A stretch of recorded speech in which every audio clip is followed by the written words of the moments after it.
Welcome to Dead Air Confessions. Late at night, when the streets are empty and the signal begins to fade, people start sharing the things they never say out loud. The strange call they received, the person they saw standing outside, the night they realized they were not alone. Tonight, you will hear stories from people who carried those memories for years. Before we go on air, leave a comment and tell me where you are listening from tonight. And if you enjoy true scary stories with a quiet, late-night feel, subscribe to Dead Air Confessions. Turn the volume down low. The line is open.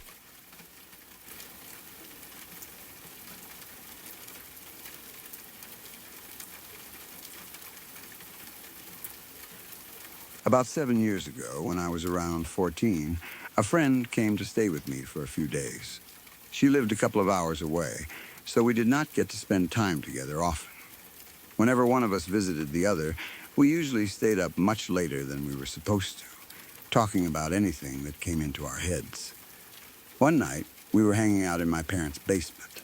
The basement was not the kind of place that normally felt frightening. It was completely finished and more comfortable than many living rooms. The walls were painted, the floors were clean, and there was proper lighting throughout the space. My parents had even created a 1950s-style diner area down there. It had a booth where people could sit, a table, and decorations that gave it the feeling of an old-fashioned restaurant. It was a fun part of the house, and my family used the basement regularly. There was also a guest bedroom, a storage room, and a bathroom with a shower. Nothing about the space felt abandoned. There were no exposed pipes hanging from the ceiling, no dirt floor, and no single flickering bulb. It was warm, familiar, and connected to the rest of the house by a normal staircase. My friend and I were sitting together in the diner booth, drinking coffee and talking. It was late at night, although I do not remember the exact time. My parents had gone to bed, and the rest of the house had become quiet. We were probably speaking more softly than usual because we did not want to wake anyone. At some point, the conversation turned to ghosts. My dad had told me several strange stories from his childhood, and I began repeating some of them to my friend. They were the kind of family stories that are interesting to hear late at night. I do not remember exactly which ones I told her, but I was probably trying to make them sound as creepy as possible. Neither of us was seriously frightened at first. We were sitting in a safe, well-lit basement, drinking coffee and telling stories. The atmosphere was spooky in a fun way, not in a way that made us believe anything was actually going to happen. Then we heard the sound. It is still difficult to describe accurately because I have never heard anything else quite like it. The closest comparison I can make is music box music playing at the same time as an old door slowly creaking open. It was not simply a creak with a musical tone. It sounded as though two different noises had been layered together. There were soft high notes like the tiny metal melody from a wind-up music box, but underneath them was a long, strange sound like wooden hinges moving after years without oil. The sound was clear enough that both of us stopped talking immediately. We looked at each other. Neither of us needed to ask whether the other had heard it. Her expression changed at the exact same time as mine. For a second, we remained frozen in the booth. The basement suddenly felt completely different. A moment earlier, it had been a warm room where two friends were telling stories. After the noise, every doorway and dark corner felt important. The sound had not come from the television or a phone. We were not playing music. There was no toy in front of us. It seemed to come from somewhere else in the basement, although neither of us could identify the exact direction. It might have been near the guest bedroom or storage room. It may have come from the bathroom. The strange mix of tones made it difficult to judge distance. I remember staring at my friend and thinking the same thing she was probably thinking. What was that? Neither of us tried to act brave. We got out of the booth and ran upstairs. We did not walk through the basement, checking doors or searching for the source. We did not call into the rooms or look behind furniture. We simply left. The speed of our reaction showed how wrong the sound felt. If we had heard one normal creak, we might have blamed the house settling. If we had heard a short piece of music, we might have checked our phones. This sound was unfamiliar enough that neither of us wanted to remain downstairs. Once we reached the main part of the house, the fear became easier to control. The upstairs lights were familiar, and my parents were nearby even if they were asleep. We began trying to explain what we had heard. The most obvious possibility was a door. The guest bedroom and storage room both had doors that might have been left partly open. If one of them had slowly moved because of air pressure or gravity, it could create a long, creaking sound. A door that had been resting against the frame might suddenly fall open after remaining still for hours. The music box part was harder to explain, but perhaps the hinges had produced several high notes while moving. Old hardware sometimes makes surprisingly musical sounds. A hinge can squeal at different pitches as the weight of a door changes. If there were several short squeaks during one long movement, our frightened minds might have interpreted them as a melody. We had already been telling ghost stories. That probably influenced what we thought we heard. A strange door noise during an ordinary conversation might remain only a door noise. The same sound immediately after stories about ghosts can become something much more disturbing. The next morning, we went back downstairs. Daylight and sleep had made us feel more confident. The basement looked exactly as it always did. Nothing seemed to have moved. We checked the guest bedroom door. It was closed. We checked the storage room. That door was closed too. If either one had slowly fallen open during the night, someone would have needed to close it afterward. My parents had not mentioned going into the basement, and there was no obvious reason for them to do so. It was possible one of us had closed the door without remembering before we ran, but I do not think we went near either room. We left directly from the diner area and headed for the stairs. The closed doors removed the easiest explanation. My friend had used the basement shower earlier that evening, so we considered the bathroom. The shower had a large glass door or pane that moved along a track. Maybe she had left it partly open. If it slid by itself, the movement could produce a long sound. Glass and metal can sometimes create high, ringing tones that might resemble a music box. We tested it. The door moved smoothly and silently. We pushed it through the entire track several times. There was no creak, no squeal, no music-like sound. It did not even make enough noise to be mistaken for what we had heard. That left us with no clear answer. The noise had been too distinct to ignore, and both of us remembered it the same way. That shared experience is one reason I have never been able to dismiss it as imagination. If I had been alone, I would probably assume I misunderstood an ordinary house sound. I had been telling ghost stories late at night, drinking coffee, and paying close attention to every small noise. My mind could easily have created something dramatic from a creaking board or appliance, but my friend heard it too. She stopped speaking at the same moment. We looked at one another before either of us described it. Her reaction confirmed that something had actually made a sound. Of course, two people can still misinterpret the same noise.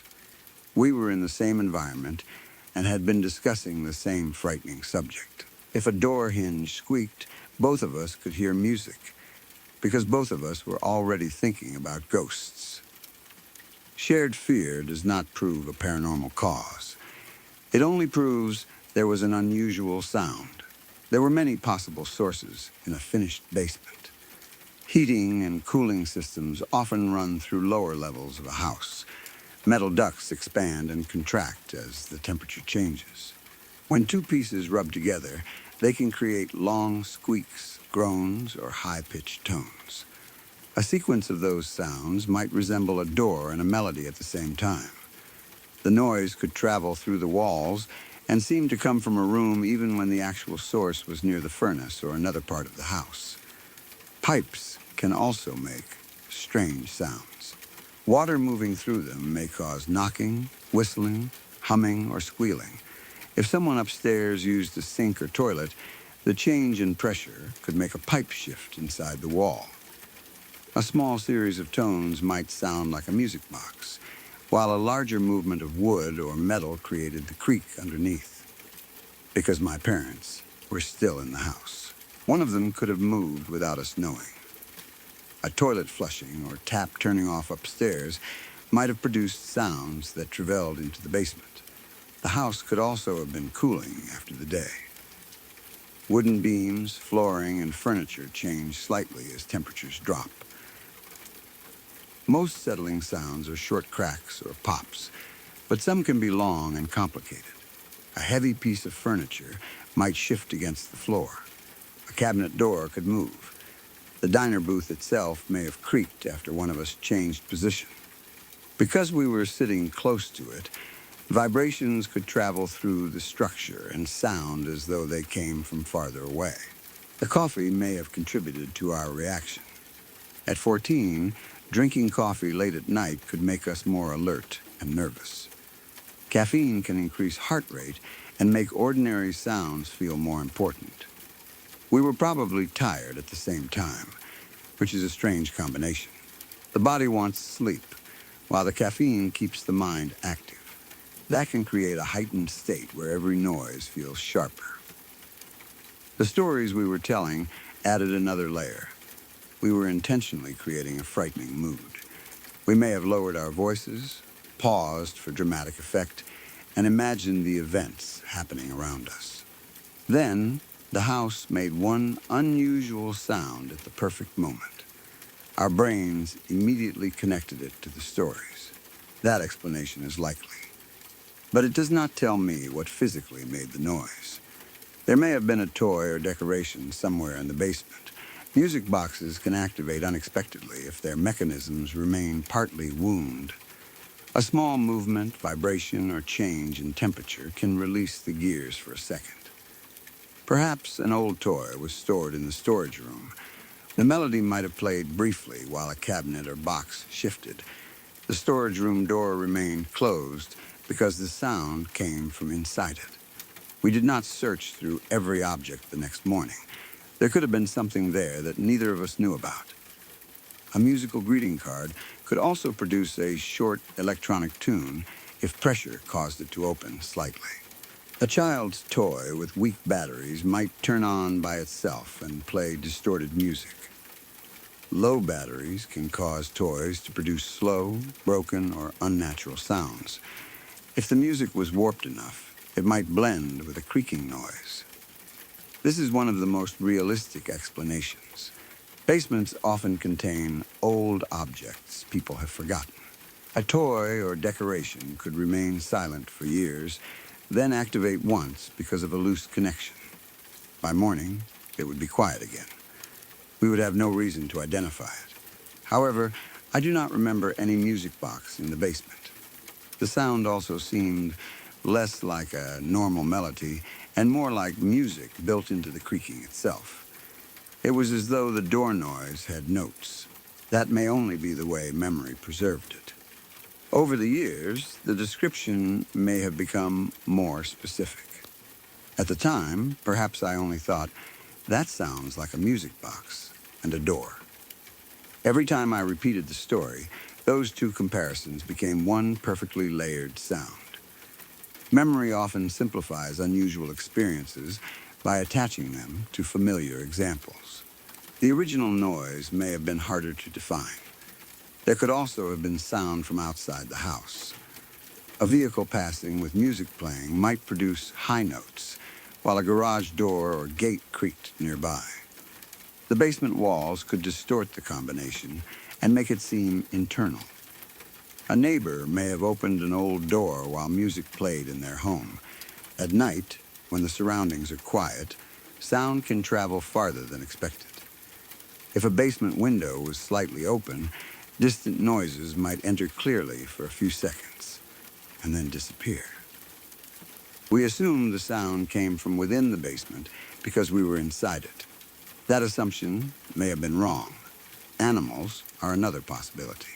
A cat, raccoon, bird, or rodent moving near the house could produce several strange sounds at once.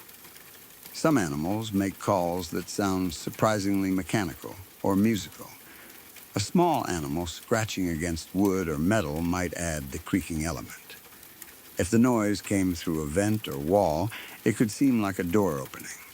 We did not see any animal, but we also did not investigate the outside. An owl or fox call can sound unnatural to someone who does not recognize it. Still, the noise I remember did not sound like a voice or animal. It sounded constructed, a melody and a hinge. That is why it remains so difficult to place. The possibility of an actual door somewhere else in the house should not be ignored. We checked only the guest bedroom, storage room, and shower. There may have been cabinets, closets, utility room doors, or furniture we did not test. A door upstairs might have opened and carried sound through the floor. My parents could have moved in their bedroom. The basement staircase door itself may have shifted. Because we ran immediately, we never identified which objects were open or closed at that moment. By morning, someone could have moved them normally without knowing we were trying to solve a mystery. We treated the closed doors as strong evidence, but they proved very little. Even if one had opened during the night, it could later close because of airflow or a change in pressure. A door does not need a person to move both ways if the house shifts or another door opens upstairs. The sound might also have been electronic. Appliances sometimes produce tones during startup or shutdown. A refrigerator, freezer, television, speaker, or alarm system could emit a short sequence of beeps. At the same time, a fan or motor might make a long mechanical groan. Together, they could resemble what we heard. The 1950s diner area may have contained decorative electronics or an old-style appliance. A speaker could receive interference and play a brief fragment of audio. Radio signals, Bluetooth connections, or loose cables can produce unexpected sound. If the noise came from a hidden speaker, we might never find the source by checking doors. All these explanations make sense when considered separately. The problem is that the sound had such a specific emotional effect. Both of us reacted before we discussed it. There was something about the combination that felt wrong enough to override embarrassment. Teenagers often try to appear brave around friends. Neither of us wanted to be the first person to admit fear. Yet we both stood and ran. That suggests the noise was not subtle. It was clear, sudden, and unfamiliar. The basement did not gradually become creepy. The sound changed it instantly. I sometimes wonder what we would have found if we had stayed. Perhaps a door would have finished opening. A toy would have played another few notes. We could have followed the noise and discovered a simple explanation. By running upstairs, we allowed the mystery to remain. Fear prevented us from gathering the information needed to solve it. That happens in many strange experiences. The witness hears or sees something impossible and immediately leaves. Later, they remember only the first confusing moment. The ordinary cause may still be present, but the opportunity to identify it has passed. I do not regret leaving. We were 14, it was late, and we did not know what we had heard. Going upstairs toward other people was sensible. But part of me wishes we had paused at the bottom of the stairs and listened. Did the music continue? Was there a second creak? Did footsteps follow? I do not remember anything after the first sound because our own movement became loud. The booth shifted as we stood. Our shoes hit the floor. We ran up the stairs. If the noise continued, we would not have heard it. It may have been a longer mechanical process that explained itself moments later. We interrupted our own chance to know. The next morning's investigation was limited. We tested the obvious doors, but we were searching for the sound we remembered, not every possible cause. The guest bedroom and storage room were closed. The shower door was silent. That was enough for us to conclude the explanation was still missing. We did not inspect pipes, vents, toys, appliances, or outside areas. We did not ask my parents whether they had moved around during the night. Perhaps one of them had opened a wardrobe or bathroom door directly above us. Maybe they heard the same sound and knew exactly what it was. At 14, we focused on the most dramatic possibility rather than conducting a complete investigation. Even now, I do not think the sound proves anything paranormal.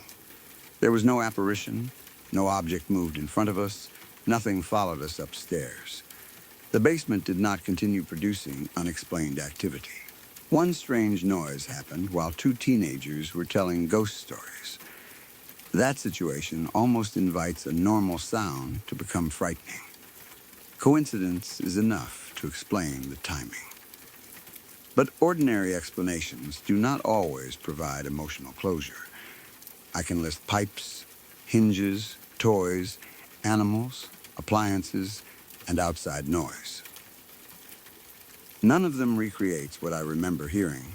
The sound was too smooth to be random banging. It had a pattern. The high notes seemed almost delicate, while the creak beneath them was slow and heavy. It sounded like something small and musical was opening something much larger. That description may be more poetic than the real noise, but it is the only way I can explain why it affected us. My friend remembers it too. Years later, when the story comes up, we do not have to convince one another that it happened.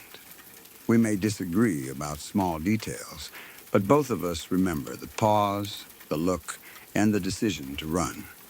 That shared memory prevents me from reducing it to a dream or a personal hallucination. Something made a sound in the basement. The mystery is only what? The timing with the ghost stories is almost too perfect. I had been repeating strange events from my dad's childhood. The stories may have involved houses, doors, or voices, though I cannot remember now.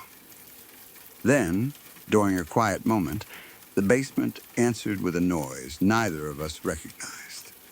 If someone wanted to turn the event into a paranormal story, they could say we invited something by talking about ghosts. I do not believe conversation opens doors to spirits. People tell frightening stories every night without anything happening. The more likely explanation is that we noticed a normal sound because the subject had made us alert. The house may have made the same noise many times before. No one paid attention because they were watching television, speaking, or moving around. That night, the basement was quiet. We were listening. A sound that normally blended into background noise suddenly became the center of the room. Still, I have never heard it again. I have been in houses with creaking doors and noisy pipes. I know what old hinges sound like. I know how toys play weak melodies when their batteries are dying. This sound did not fit neatly into any of those categories. Perhaps it was a combination of two ordinary noises happening at the same time. A pipe squealed just as a door shifted. A phone notification played while the house settled. Our brains combined them into one impossible sound.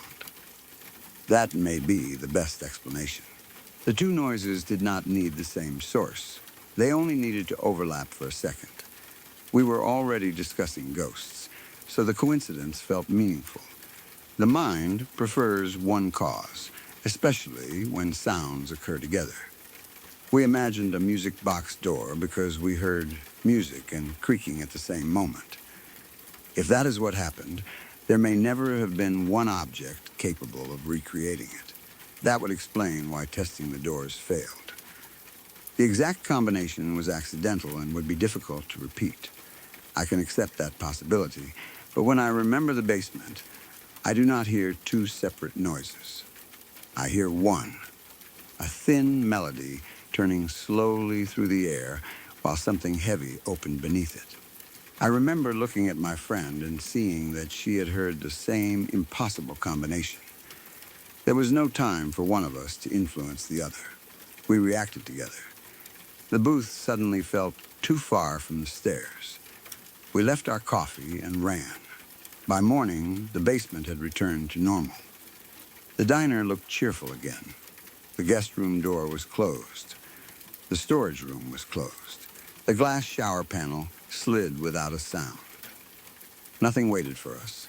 No music box was found. No door had been left hanging open. There was no evidence that anything unusual had happened. That is probably why the memory stayed. A clear cause would have reduced it to a funny story about two teenagers scaring themselves. Instead, the noise remained suspended between explanation and fear. It was likely a pipe, appliance, toy, or combination of house sounds. I know that. But I also remember how completely unfamiliar it was. The basement had always been comfortable. That night, one sound made it feel as though there were parts of the house we did not understand. Not hidden rooms or supernatural spaces, only ordinary walls containing pipes, vents, objects, and darkness. Sometimes that is enough. A familiar home can produce a noise no one has ever heard before. Two people can witness it and still be unable to identify it years later. The rational answer is that something mechanical happened at exactly the moment we were telling ghost stories. The emotional answer is harder to dismiss. We were discussing the dead. Then, somewhere beyond the diner booth, a music box seemed to begin playing while an unseen door slowly opened. We did not stay long enough to see what was on the other side.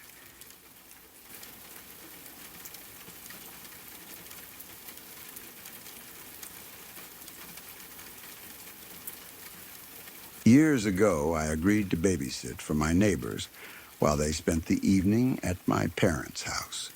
The two families lived close enough that the arrangement seemed completely safe. If anything went wrong, the parents were only a short distance away. I knew the children, I knew the house, and I did not expect the night to be difficult. The neighbors had two children. The younger one was still a baby and slept in a crib. The older child was a boy who had only recently turned 3. He was just reaching the age where he could hold simple conversations and explain what he wanted, although his thoughts were not always completely clear. By the time I arrived, both children were already asleep. That made the job simple. I did not need to feed them, entertain them, or put them to bed. I only had to remain in the house, watch television, and check on them occasionally until their parents returned. It was late, and the house was quiet.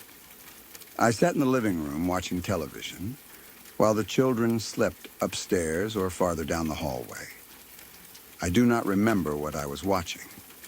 Nothing unusual happened during the first part of the evening. The house did not feel frightening.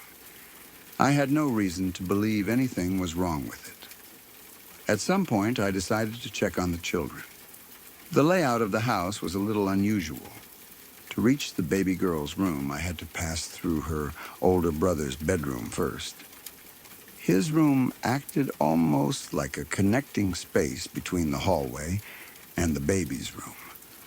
I could not check the crib without walking close to his bed. I entered quietly so I would not wake him. The boy was asleep on his stomach, with his face pressed down into the pillow. The way he was lying made me uncomfortable.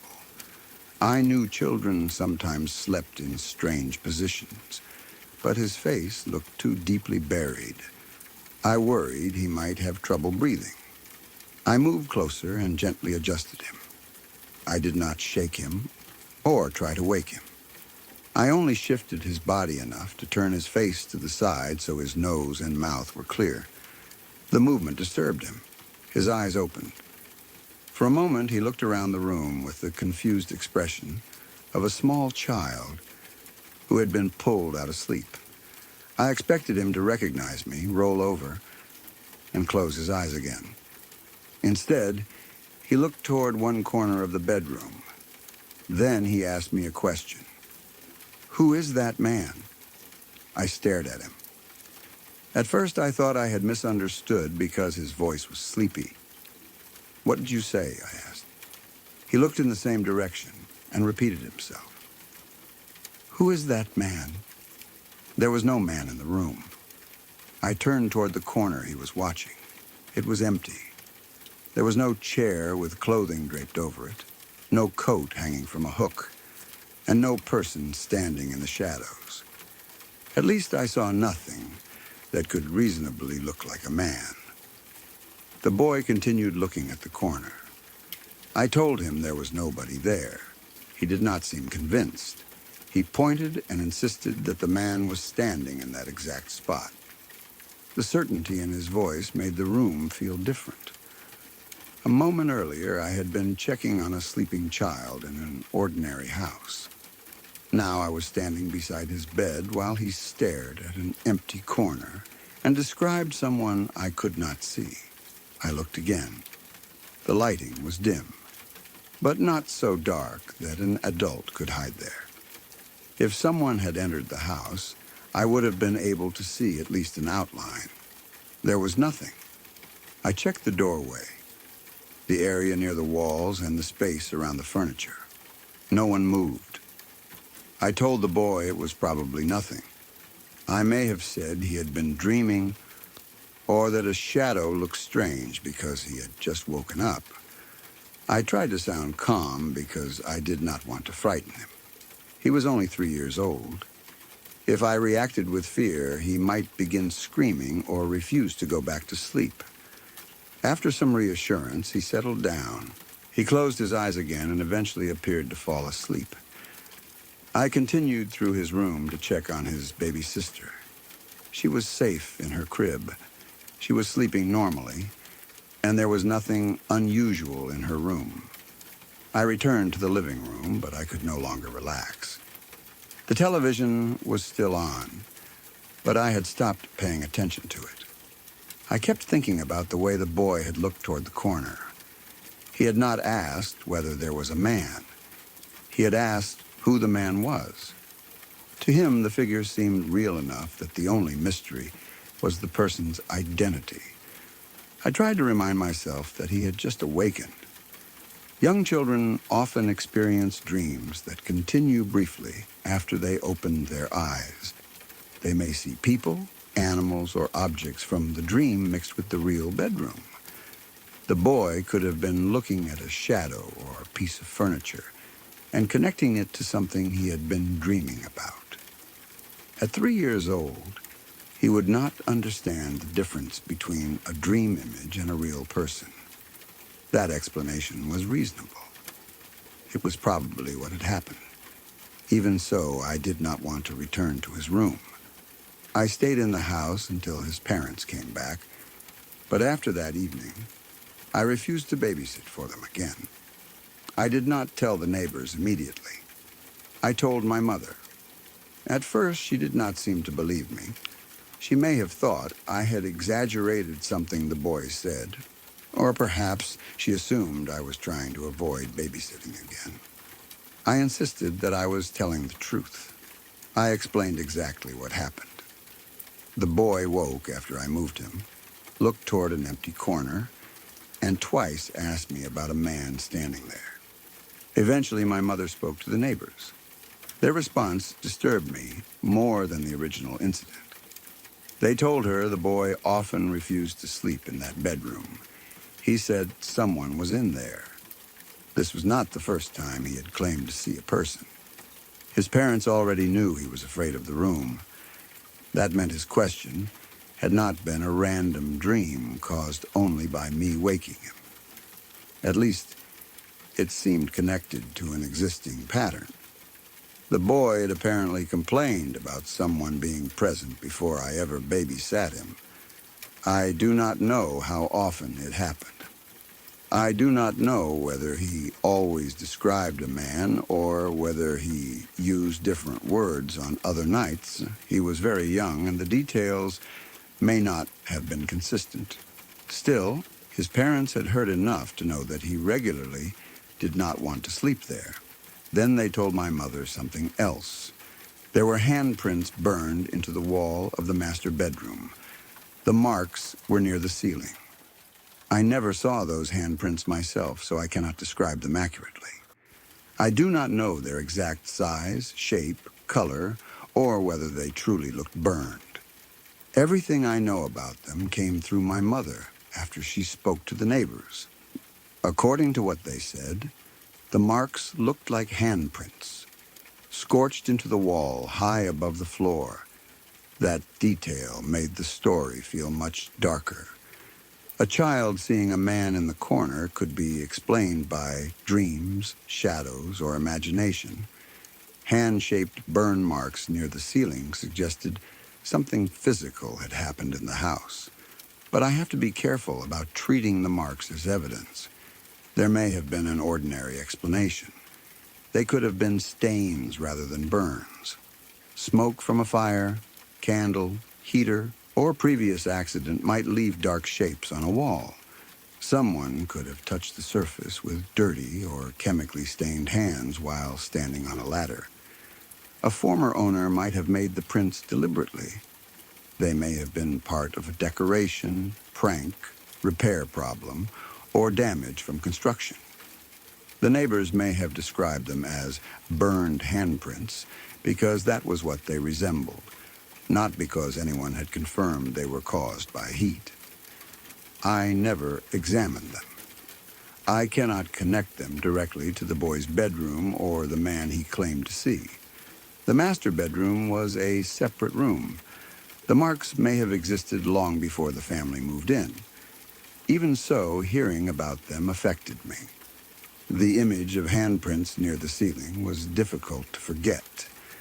A normal person cannot place bare hands that high without a ladder or something to stand on. If the prints looked burned into the wall, they suggested someone had held their hands against it during a fire or another violent event.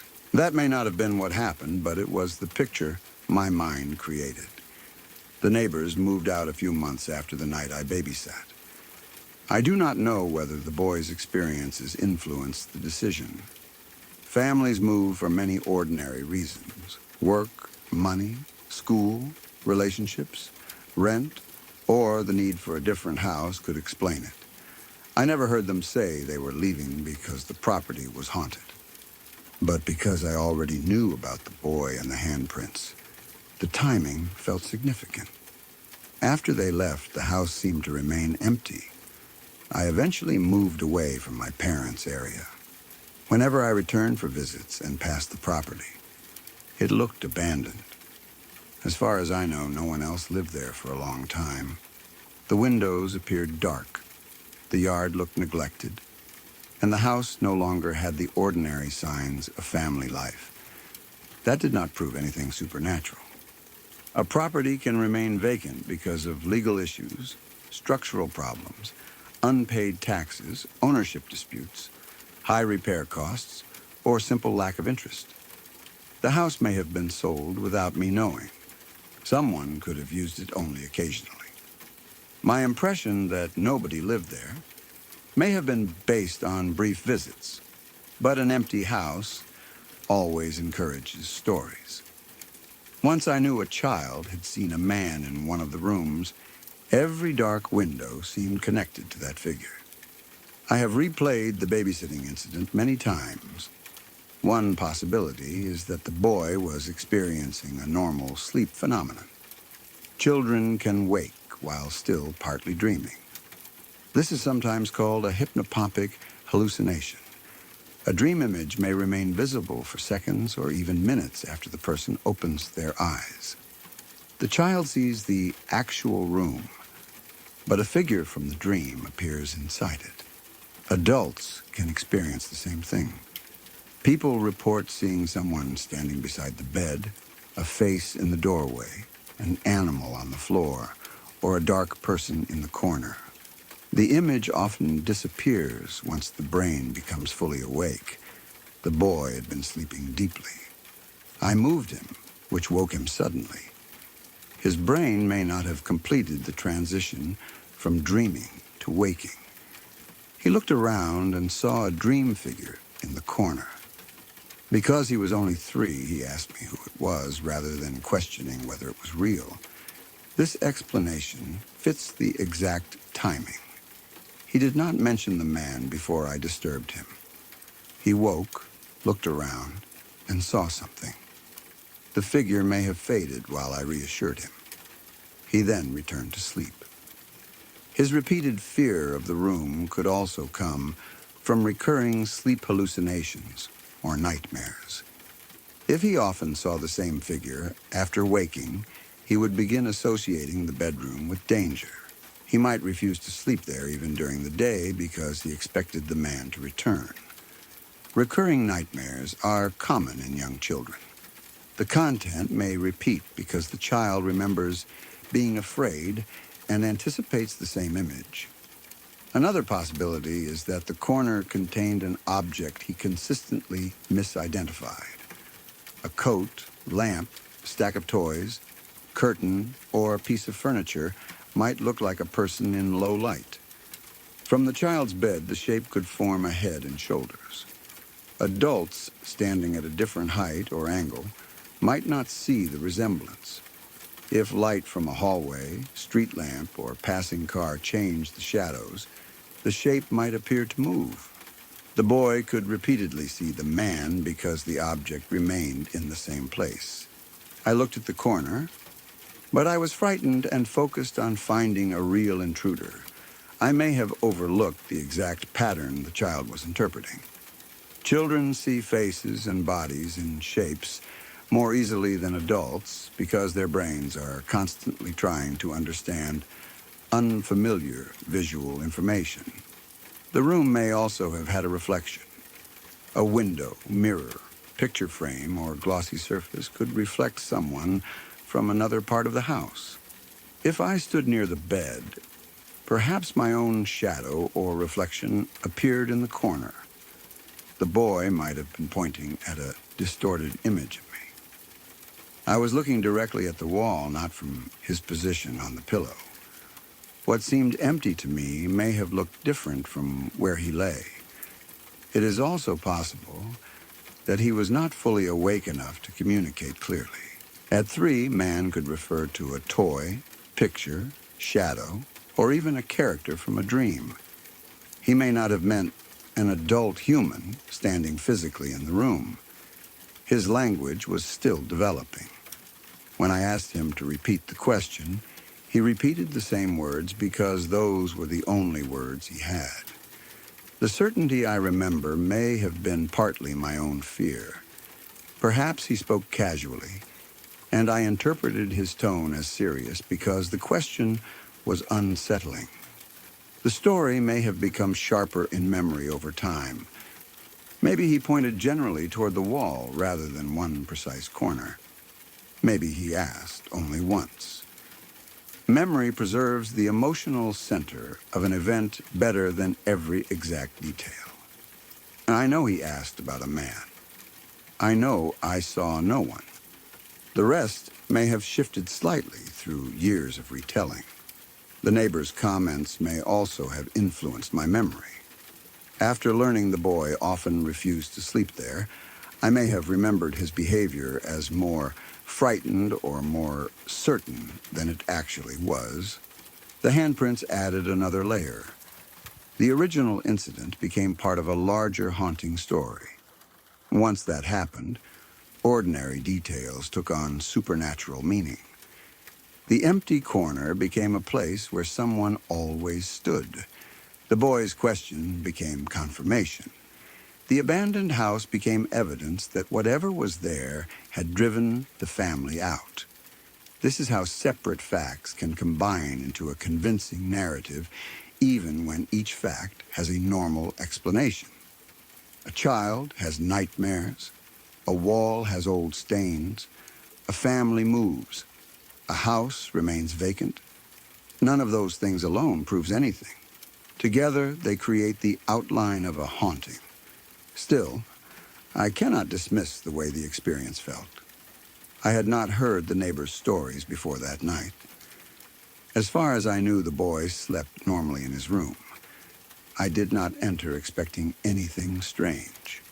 I woke him only because I was worried about the way his face was pressed into the pillow.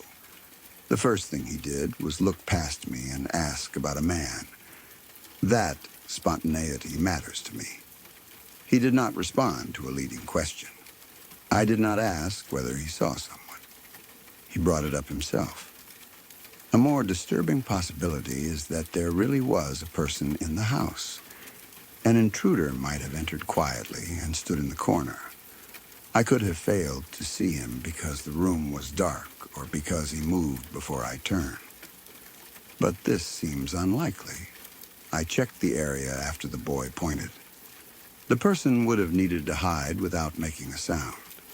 The route through the boy's room to the baby's room made unnoticed movement difficult. I remained in the house for the rest of the evening and heard nothing else. There were no signs of forced entry, missing items, or disturbed doors. The boy's parents did not report a break-in.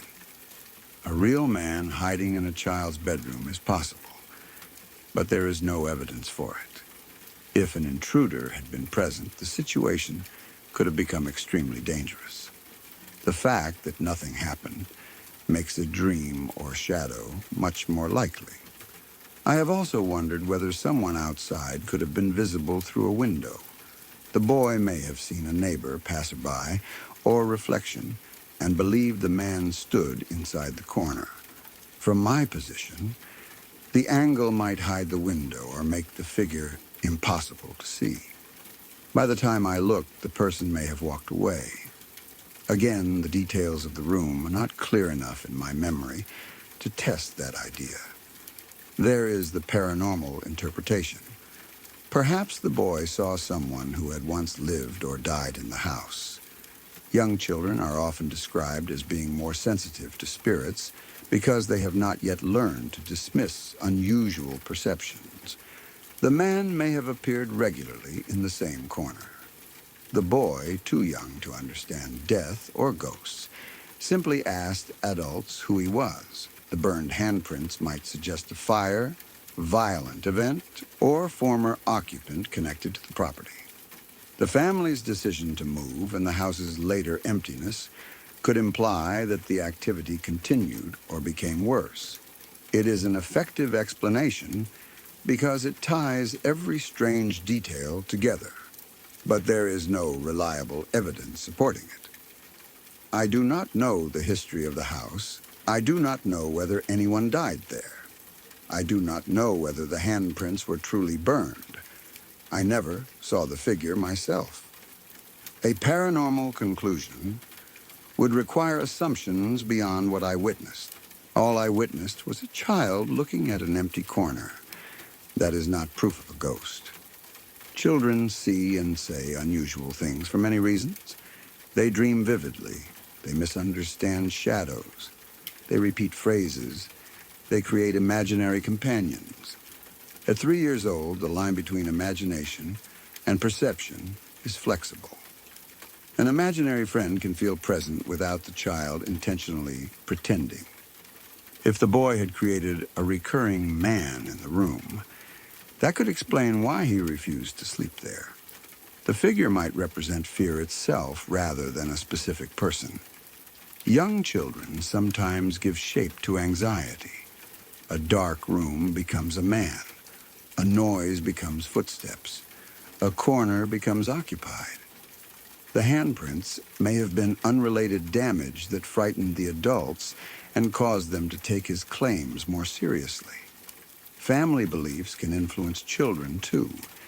If the parents discussed the strange marks or the possibility that the house was haunted, the boy may have absorbed that fear. He might not understand the conversation, but he would recognize that adults were uncomfortable.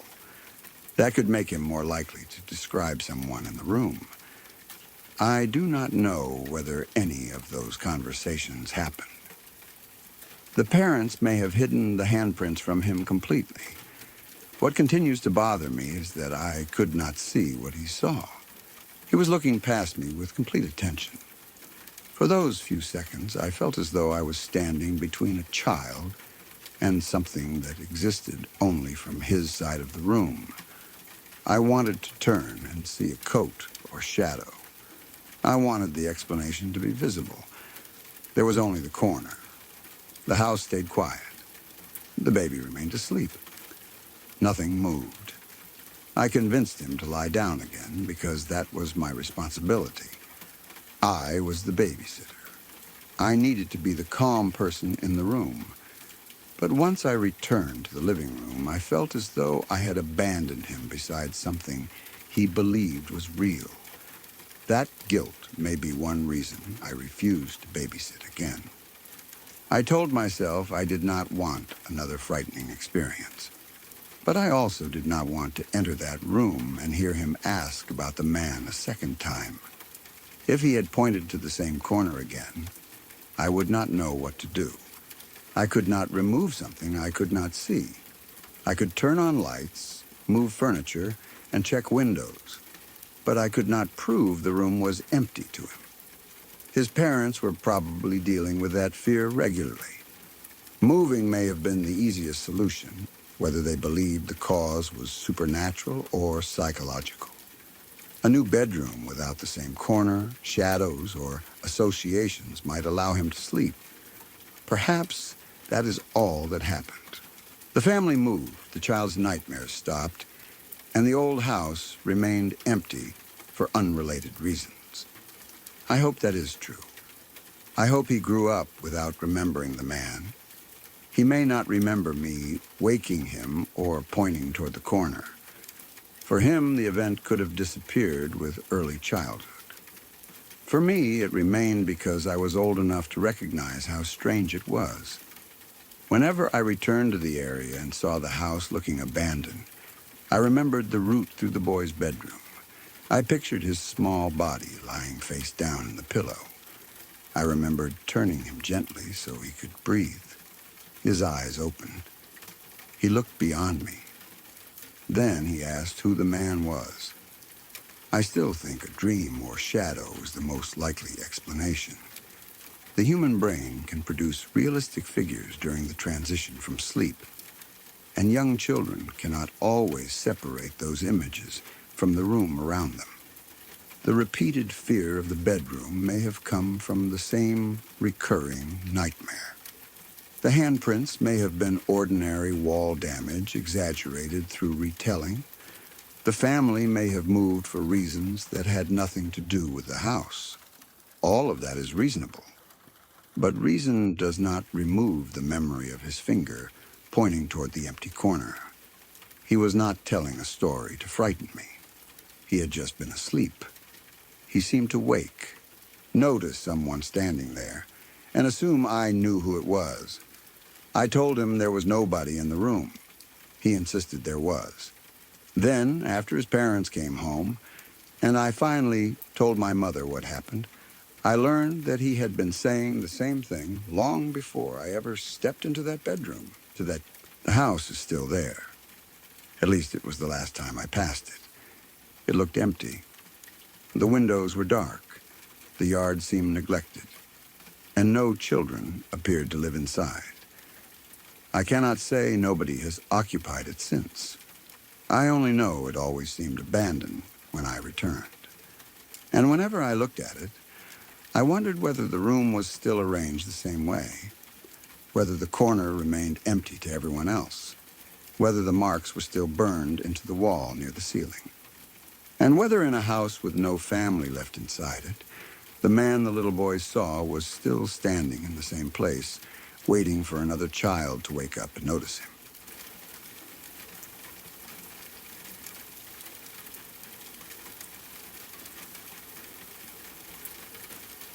We will get back to the next confession in a moment. If you are new here, subscribe to Dead Air Confessions for more real stories from people who experienced something they still cannot explain. Your support helps keep these late-night broadcasts alive. You can also leave a like and tell me which story has unsettled you the most so far. Now, let's return to the signal.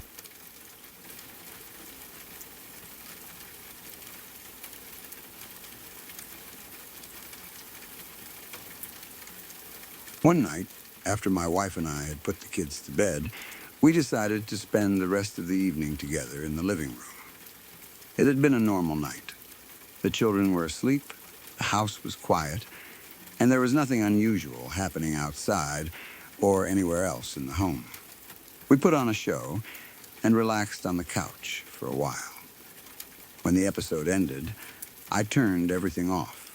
Our entertainment system at the time was an Xbox One connected to a Kinect sensor. We used the Xbox for streaming, so when I shut it down, I always made sure it was completely off. I also had the system set up so that turning on the Xbox would automatically turn on the television. The two devices were linked. Under normal circumstances, when the Xbox powered on, the television came on with it. That detail is important because of what happened later. After we finished watching the show, we cleaned up the living room a little. We put the remotes on the coffee table, which was where we normally left them once we were done using everything. Nothing was lying on top of the buttons. No one was touching the controllers. The Xbox had been shut down, the television was off, and the room became dark except for whatever small amount of light came from elsewhere in the house. My wife and I stayed on the couch. We began kissing, and before long things became more intimate. Some time passed. I was sitting on the couch with my wife on top of me, facing me. Her back was turned toward the television, Xbox, and Kinect. That meant I was the one facing the entertainment system. I was not paying attention to it, though. There was no reason to. Everything had been switched off, the kids were asleep, and my attention was obviously somewhere else. Then, I heard the Xbox turn on. Anyone who owned an Xbox One probably remembers the sound. It was not loud, but it was distinctive. There was a soft electronic startup noise that was easy to recognize once you had heard it enough times. I knew immediately what it was. The sound was quiet enough that my wife did not seem to notice it, but I did. I looked over her shoulder. The Xbox was on. The light on the Kinect sensor had also come on. The television, however, remained completely dark. That was the first thing that felt wrong. Normally, the television should have powered on with the console. I had specifically enabled that setting. But this time, only the Xbox and Kinect came to life. There was no picture on the screen, no menu, no update notification. No bright television display filling the room. There was only the dark screen, the small light on the console, and the Kinect sensor glowing toward us. The Kinect was pointed directly at the couch. The moment I saw that light, the hair on the back of my neck stood up. The entire feeling in the room changed. A few seconds earlier, the house had felt private and safe. Then the sensor lit up, and I suddenly felt as though someone was watching us. I know how dramatic that sounds. The Kinect was only a piece of technology. It was a camera and motion sensor designed to detect people in the room. Its light turning on did not necessarily mean it was recording anything. But in that moment, it no longer felt like an ordinary device. It felt like an eye opening in the darkness. My wife still had her back to it. She had not heard the startup sound and did not notice the light. For a second, I remained still, staring at the entertainment system over her shoulder. I tried to think of a normal reason for the console to power on. Perhaps it was updating. Maybe the Xbox had briefly woken itself to check something online. It could have received a signal from a controller. One of the remotes might have been pressed accidentally. But the remotes were on the coffee table. Neither of us was near them. The console did not appear to be performing an update. The light was steady rather than blinking, and the television had not turned on. It looked as though the Xbox and Kinect had simply activated without loading anything visible. That made the glowing sensor seem even more deliberate. The Kinect was facing us. We were sitting in the exact place it was designed to monitor, and it had come on during the most private moment of our evening. I reached for the remote and turned the Xbox off as quickly as I could. I did not sit there waiting to see what it would do next. The light disappeared. The room became dark again. I told my wife what had happened. She had not heard the Xbox start and had not noticed the Kinect light behind her. She did not have the same immediate reaction because she had not seen it happen. To her, it may have sounded like the console had simply turned itself on. That was probably all it was. But I could not relax in the living room anymore. The mood was gone. Even with the Xbox switched off again, I kept looking toward the Kinect. I felt as though it might come back on the moment I stopped watching it. We moved to the bedroom. At least there was no camera pointed toward us from across the room. Nothing else happened that night. The Xbox did not follow us. Obviously, there were no strange messages, noises, or signs that someone had accessed the system. The children remained asleep. The house stayed quiet. The incident ended as suddenly as it began. Even so, I continued thinking about it. There were several technical explanations that could account for the Xbox turning on. Modern consoles are not always fully inactive when they appear to be switched off. Depending on the settings, an Xbox One can remain in a low-power state so it can download updates, install games, respond quickly, or communicate with connected devices. The system may have woken briefly to perform maintenance. It could have been checking for an update in the background. The Kinect light might have activated because the sensor received power at the same time. The television may have remained off because the command controlling it failed, or because the console never entered a full startup sequence. That is a reasonable explanation. The Xbox could wake, perform a task, and return to sleep without turning on the television. I may simply have never noticed it happen before, because I was normally not sitting in a dark, silent room facing the console. The startup sound also may not have meant the system had been completely powered down earlier. Perhaps I had placed it in an instant-on mode rather than shutting it down fully. The interface at the time could make the difference easy to miss. I believed it was off, but it may have been in standby. A background process could then activate parts of the hardware. Another device may have sent it a signal. A wireless controller can sometimes turn on a console if a button is pressed. The controller might have been sitting in a position where something pushed against it. The coffee table could have moved slightly while we were on the couch. A vibration may have shifted an object onto a button. One of us might have brushed the edge of the table without noticing.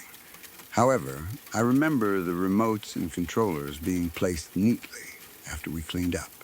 Nothing was on top of them. I did not hear anything fall or move. Even if a controller activated the Xbox, I would still expect the television to turn on as usual. A voice command could also have triggered it. The Kinect was designed to listen for spoken commands. A line from the television before it was turned off, something one of us said, or even a similar sounding phrase might have been interpreted as the command to turn on. But the television had already been off for some time. We were not talking about the Xbox. I do not remember either of us saying anything that sounded like its wake phrase. Background audio from another room might have triggered it, although the house was quiet. Voice recognition systems sometimes make mistakes. The Kinect could have heard a random combination of sounds and decided someone had addressed it. If that happened, the console might have powered on while the television command failed. That explanation fits the technology. It does not require anyone accessing the camera or intentionally watching us. Still, the timing was terrible. The system had been quiet through the show, the cleanup, and the first part of the evening. It came on only after we became intimate on the couch directly in front of it. Coincidences feel meaningful when they happen at exactly the wrong moment. A harmless software process can become sinister because of timing alone. There is also the possibility that the power system caused it. A brief electrical fluctuation could have made the console restart. Some electronics power on automatically after a power interruption, depending on their settings. A small surge or drop might have affected the Xbox without noticeably changing the lights elsewhere in the house. The television may not have responded because it did not lose power in the same way. The Kinect light would come on as the console restarted. I do not remember any flickering lights or other devices behaving strangely, but a minor fluctuation could pass unnoticed. The Xbox might also have had a faulty touch-sensitive power button. Some early models were known to react to dust, static electricity, heat, or accidental contact. If the console was near other equipment, or if something brushed the front panel, it could turn on by itself. The problem might appear only occasionally. Again, that would be completely ordinary. A piece of hardware malfunctioned at an uncomfortable moment. The Kinect's presence made the malfunction feel more personal than it was. If the console had been connected only to a controller, I probably would have been annoyed and switched it off. Because the camera sensor lit up, I felt observed.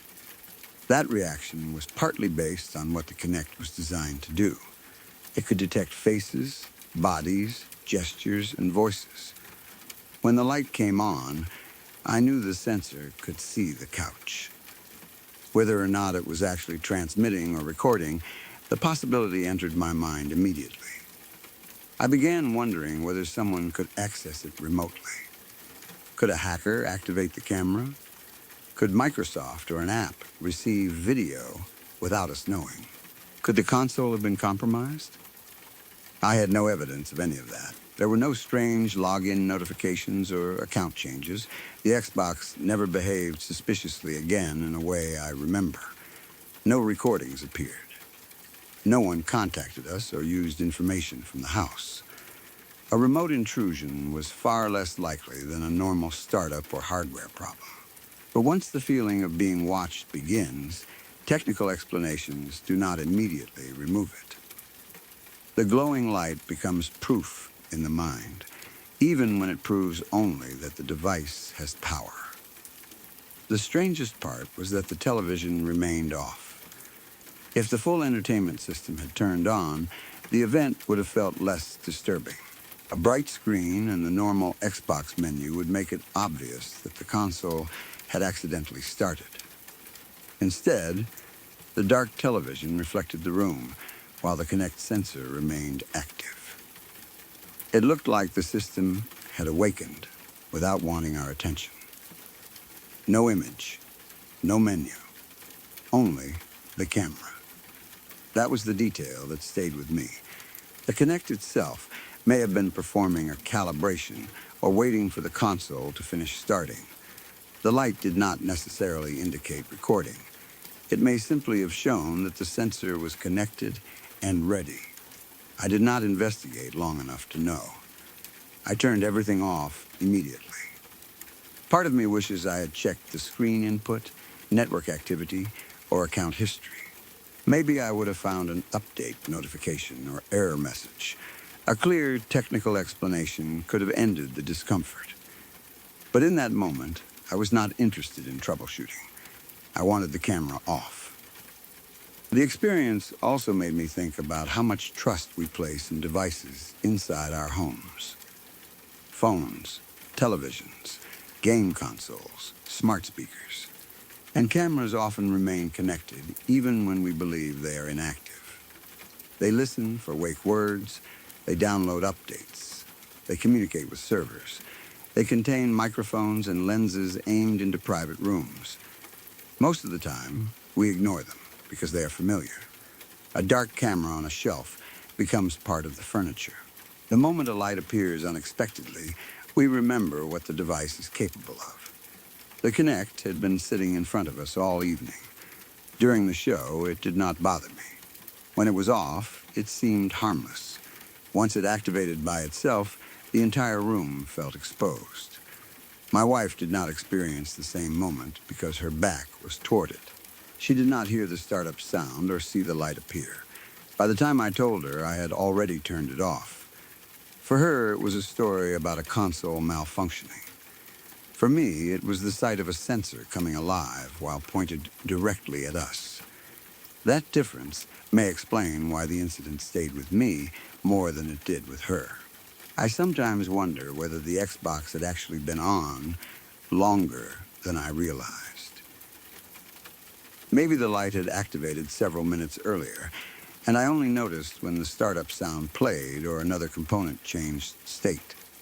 If so, the device could have been facing us for part of the evening without my awareness.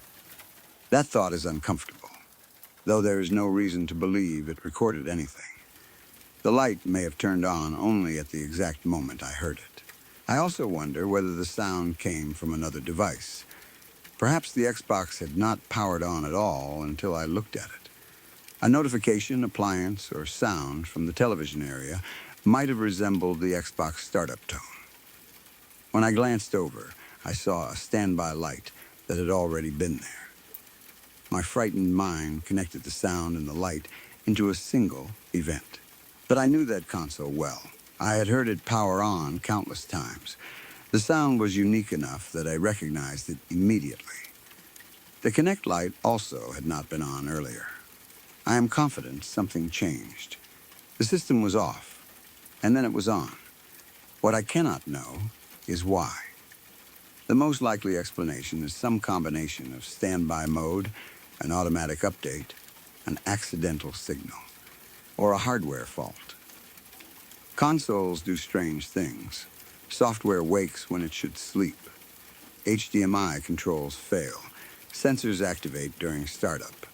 The technology did not need to be haunted or hacked. It only needed to behave imperfectly at the worst possible time. That is probably what happened. But probability does not completely change the memory. I still remember looking over my wife's shoulder and seeing the small Kinect light glowing in the darkness. The television remained black. The room was quiet, except for the console's startup sound. I immediately felt as though another presence had entered the living room. Not a ghost standing in the corner, not a person outside the window. Something less visible and, in a way, more believable. An unseen observer connected through a device we had willingly placed in front of our couch. The fear lasted only a moment. I turned off the Xbox. We moved to the bedroom, and the night continued. Nothing terrible happened. There was no evidence anyone had actually watched us. Still, we eventually got rid of the Kinect. We did not remove it because we proved something had accessed it. It was more that once the device had made me feel watched, I could no longer look at it in quite the same way. A camera can be completely harmless and still change the feeling of a room. Even when it is off, you remember the direction it faces. You remember that one night when it turned on by itself. I occasionally think about how different the event would have felt if the television had also powered on. The Xbox logo might have appeared. The menu would load. I would laugh, switch it off, and continue the evening. The dark screen was what made the moment so uncomfortable. It gave the impression that the system had not turned on for us. There was nothing on the television to watch. The only thing active was the device capable of watching back. I know that is probably not what happened. The Xbox may have failed to send the television command. The Kinect was simply receiving power. There was no person on the other side. No hidden recording, no deliberate intrusion. But fear is often created by appearance rather than fact. And from where I was sitting, the appearance was clear. My wife and I believed we were alone. The children were asleep. The house was dark. The remotes were untouched on the coffee table. Then the console made its familiar sound. The Xbox light came on. The television stayed black. And above the dark screen, the Kinect opened its single glowing eye and pointed it directly at us.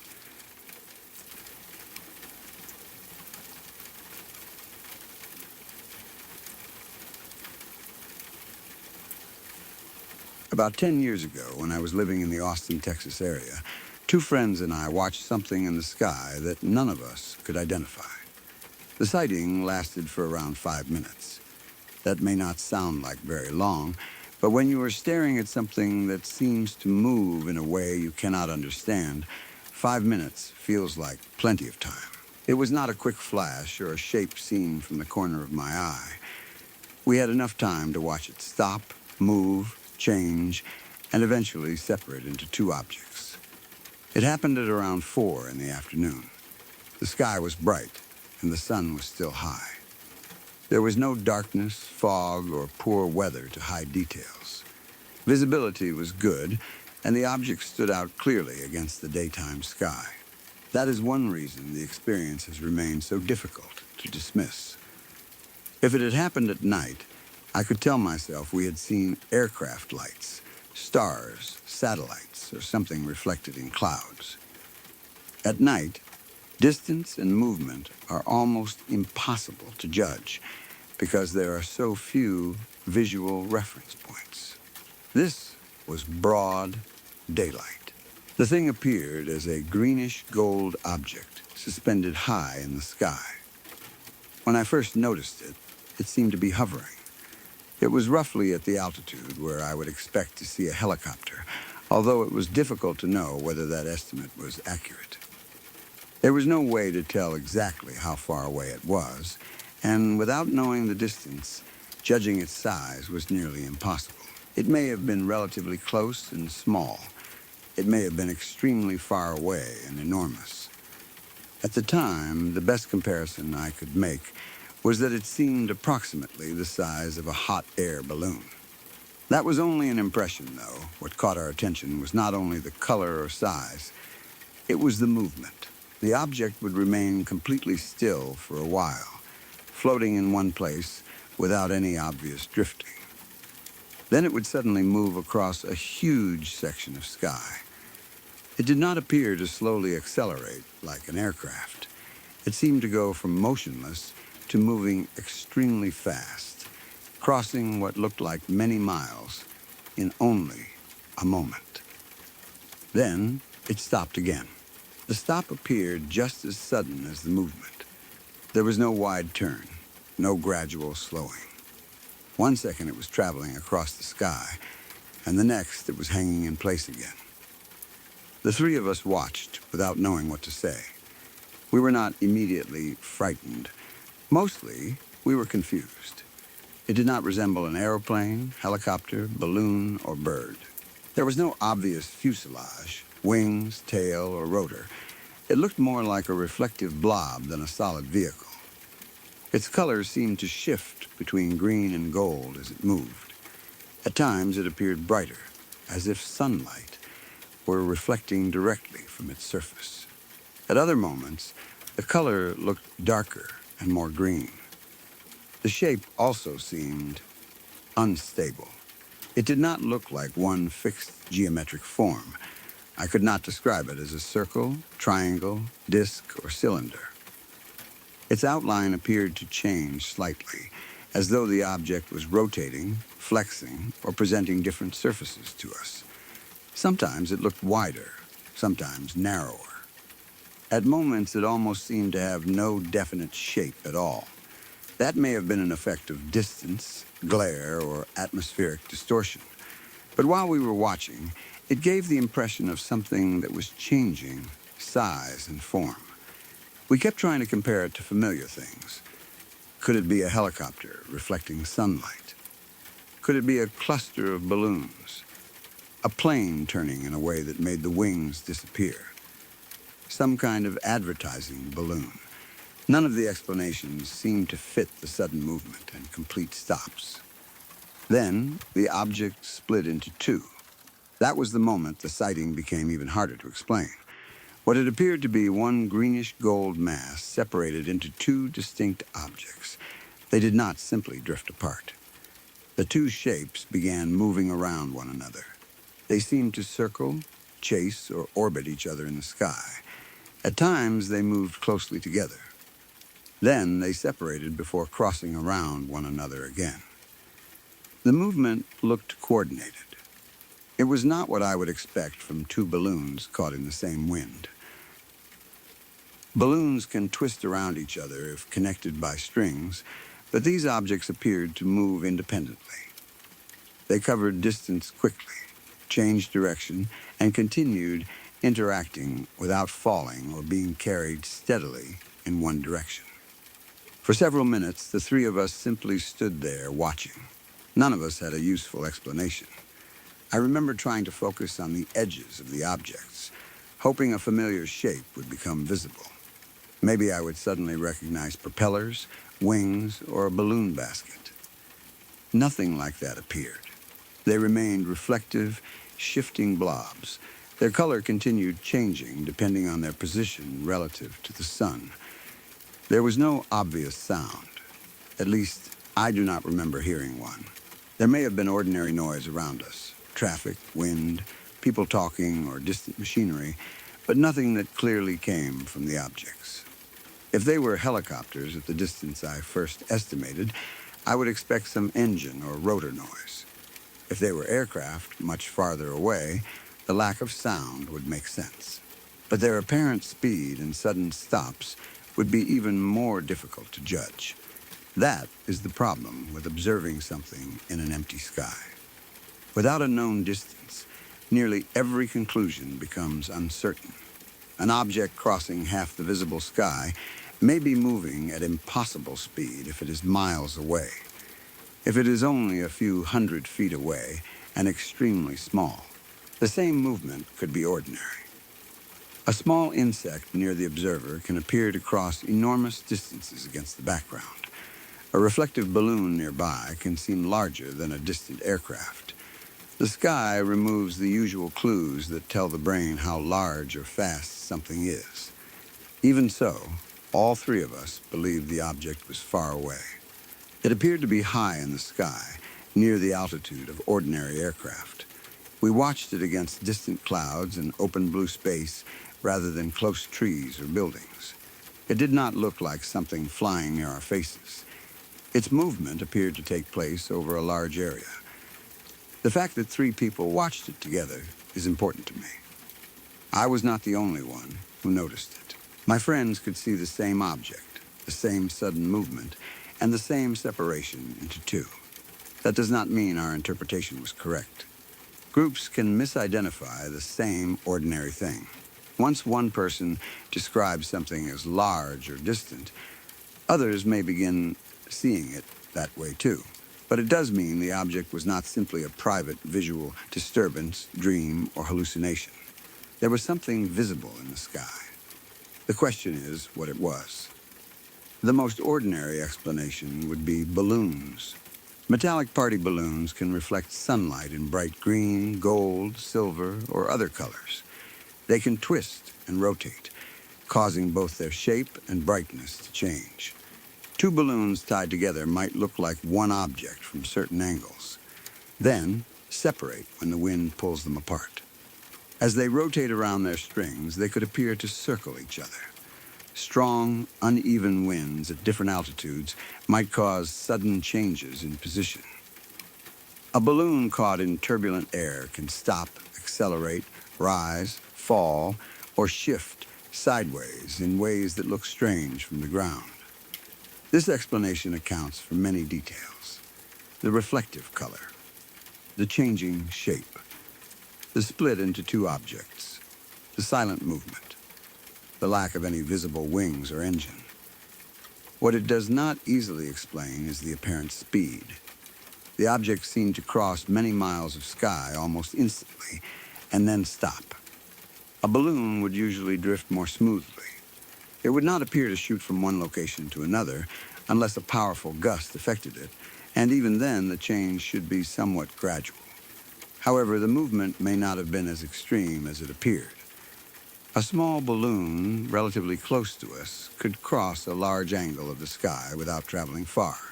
If it moved toward or away from us. Changes in distance could make the apparent size shift. Sunlight might also cause the object to disappear briefly and reappear elsewhere, creating the illusion of a sudden jump. Imagine a reflective balloon rotating. When its shiny side faces the sun, it becomes bright and easy to see. As it turns, the reflection disappears, and the balloon blends into the sky. A moment later, the bright reflection returns in a different position. To observers on the ground, it may look as though the light traveled instantly across the sky when the object actually drifted normally while invisible. This could explain the sharp stops too. We may have been tracking the reflection rather than the physical object. The glowing point would appear stationary whenever the angle remained correct, disappear as the balloon turned, then reappear farther away. The green and gold coloring strongly supports the possibility of reflective material. Mylar balloons are often metallic and can produce vivid color changes.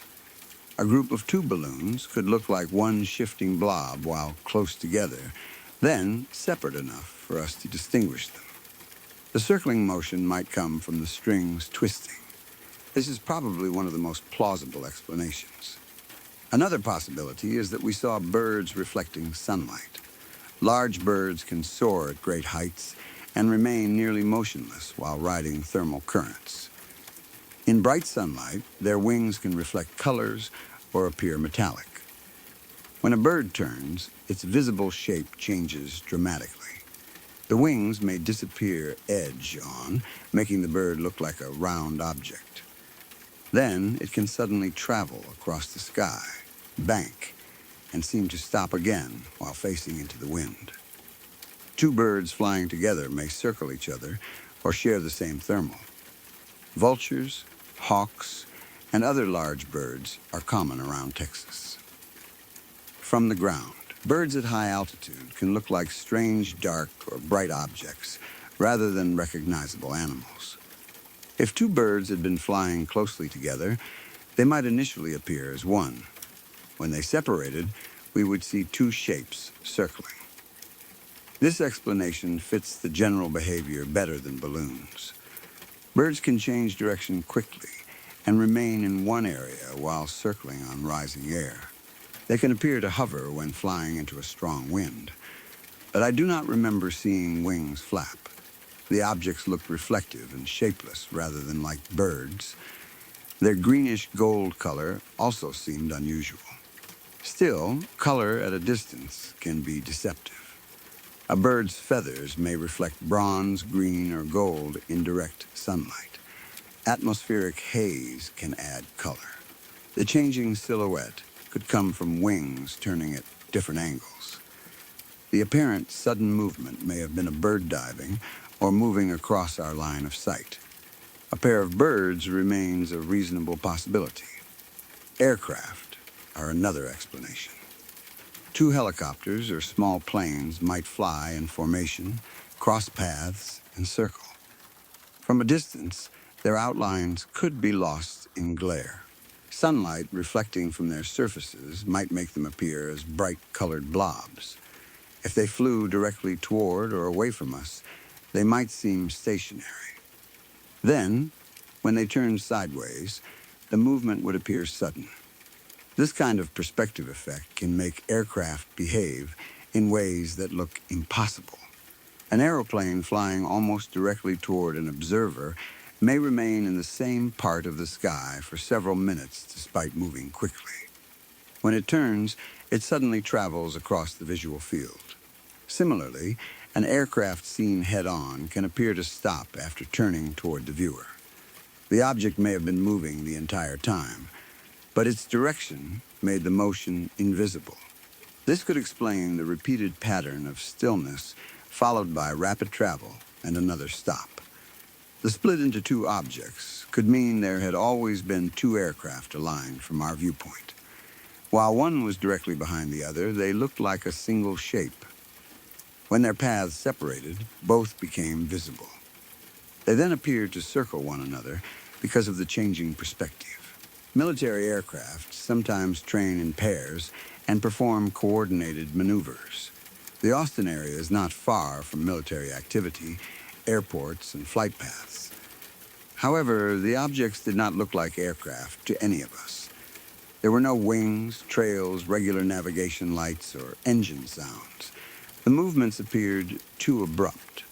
Still, at a great distance, those details might be invisible or inaudible.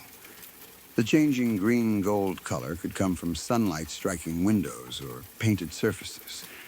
What seemed like a changing blob may have been an aircraft turning through different angles. Atmospheric conditions can also distort distant objects. Heat rising from the ground creates turbulence in the air.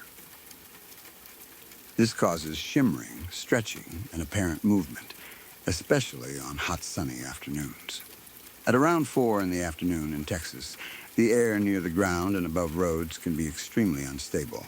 A distant balloon, aircraft, or even part of a cloud could appear to change shape and position.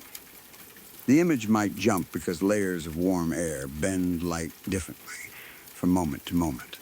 This is similar to the way objects seem to wobble above hot pavement. If the object was far away, the distortion could be strong enough to make its outline seem fluid.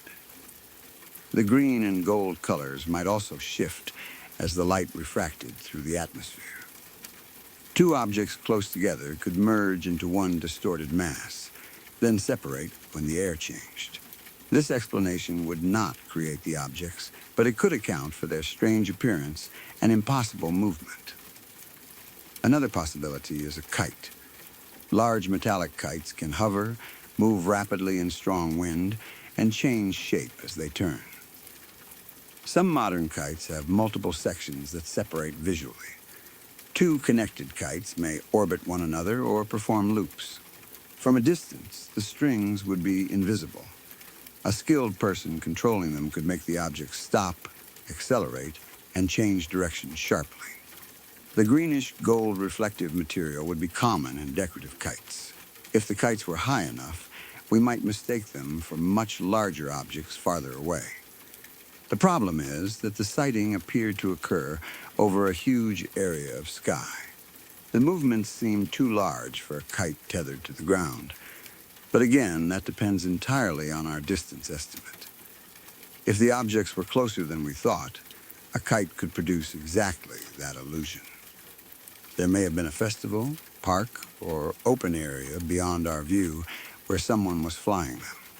The separation into two and circling behavior especially resembles stunt kites. Remote-controlled aircraft or drones are also possible. 10 years ago, consumer drones were becoming increasingly common. A drone with a reflective cover could hover, move quickly, and stop with precision. Two drones could fly around each other. They could be silent enough at a distance that we would not hear them. Their shape might be difficult to identify against the sky. If they were relatively close but seemed distant, their speed would appear much greater than it actually was. However, drones usually have a stable physical outline. They do not look like fluid, color-changing blobs unless sunlight and distance hide the details. The first object, splitting into two, could simply be two drones that had been aligned. A drone demonstration or hobby flight might explain the coordinated movement. At the time, though, none of us thought we were watching drones. The object seemed too large and high. Our size estimate may have been completely wrong. There are also unusual atmospheric phenomena. Small patches of cloud can reflect sunlight and take on metallic colors. Sundogs, ice crystals, and other optical effects can create bright spots in the sky. These lights may change color, split, or appear to move as clouds shift. But the object we saw seemed to have a defined physical presence. It moved independently rather than remaining fixed relative to the sun. The two shapes appeared to fly around each other, which is difficult to explain as a simple atmospheric reflection. Still, the sky can produce complex visual effects that most people do not recognize. A reflective cloud fragment, changing shape in high winds, could look almost alive. A group of airborne debris might also explain it. Lightweight metallic material, insulation, plastic, or foil, caught in strong winds can rise high into the air. Several pieces tangled together may appear as one shape. As they separate, they can spin around one another. Their reflective surfaces change color and brightness rapidly. Updrafts can hold them in place or carry them sideways. This would produce a shapeless, silent, color-changing object with unpredictable movement. The two pieces might orbit because they remained partly connected or were caught in the same turbulent air. This explanation is less dramatic than aircraft, but surprisingly plausible. A large sheet of reflective material could look the size of a balloon and change form constantly. It might fold, unfold, twist, and briefly vanish when turned edge on. What seemed like sudden travel could again be a change in visibility rather than actual speed. The possibility of an optical illusion involving our own eyes also exists. Staring at a bright reflective object against a clear sky can produce afterimages. When the object moves or disappears, the afterimage may remain in the original position, while the real object appears somewhere else. This could create the impression of one object splitting into two. One image would be physical, and the other would be a temporary visual echo. If all three of us stared at the same bright object, we could experience similar afterimages. We might then interpret them as two shapes moving around each other. However, afterimages normally follow eye movement and do not behave as independent objects for several minutes. They also tend to appear in complementary colors rather than matching greenish gold. Because we all watched the same thing, a purely visual effect inside one person's eyes seems unlikely, although bright glare may have influenced all of us. The memory itself may have changed. 10 years is long enough for details to become sharper, stranger, or more organized. Perhaps the object did not travel as far as I now remember. Maybe it drifted, disappeared in glare, and reappeared. The split may have been two balloons separating rather than one object physically dividing. The circling may have lasted only a few seconds. Each time I tried to describe the sighting, I may have focused on the most unusual parts and forgotten the ordinary movements between them. This does not mean the experience was invented. The three of us definitely watched something difficult to identify. But my current description is a memory, not a recording. Measurements such as many miles and the size of a hot air balloon were guesses even at the time. They should not be treated as precise facts. That uncertainty is central to the experience. We could see the object clearly enough to know it was unusual, but not clearly enough to identify it. It existed in the worst possible range for observation. Too far away for detail. Too close or bright to ignore, against the background with no scale. We had 5 minutes, but no information that would allow us to calculate altitude, speed, or size. If one of us had recorded it with a phone, the video might still have been disappointing. A small, bright blob against the sky would not show what our eyes perceived. Digital zoom would remove detail and exaggerate shaking. Without a reference object, experts might still be unable to determine what it was. Part of me wishes we had tried anyway. Even poor footage would confirm the changes in position and the split into two objects. Instead, the event remains dependent on memory. We stood there watching and trying to make sense of it. None of us thought immediately about evidence.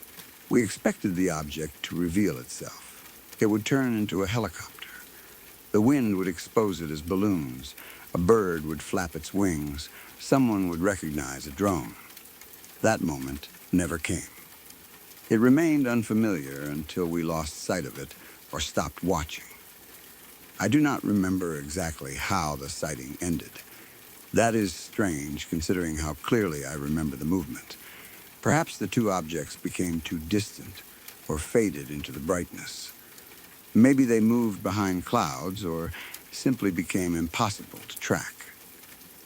The ending did not feel as dramatic as the separation.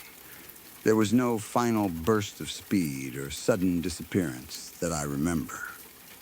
At some point, they were no longer visible. We were left standing there with no answer.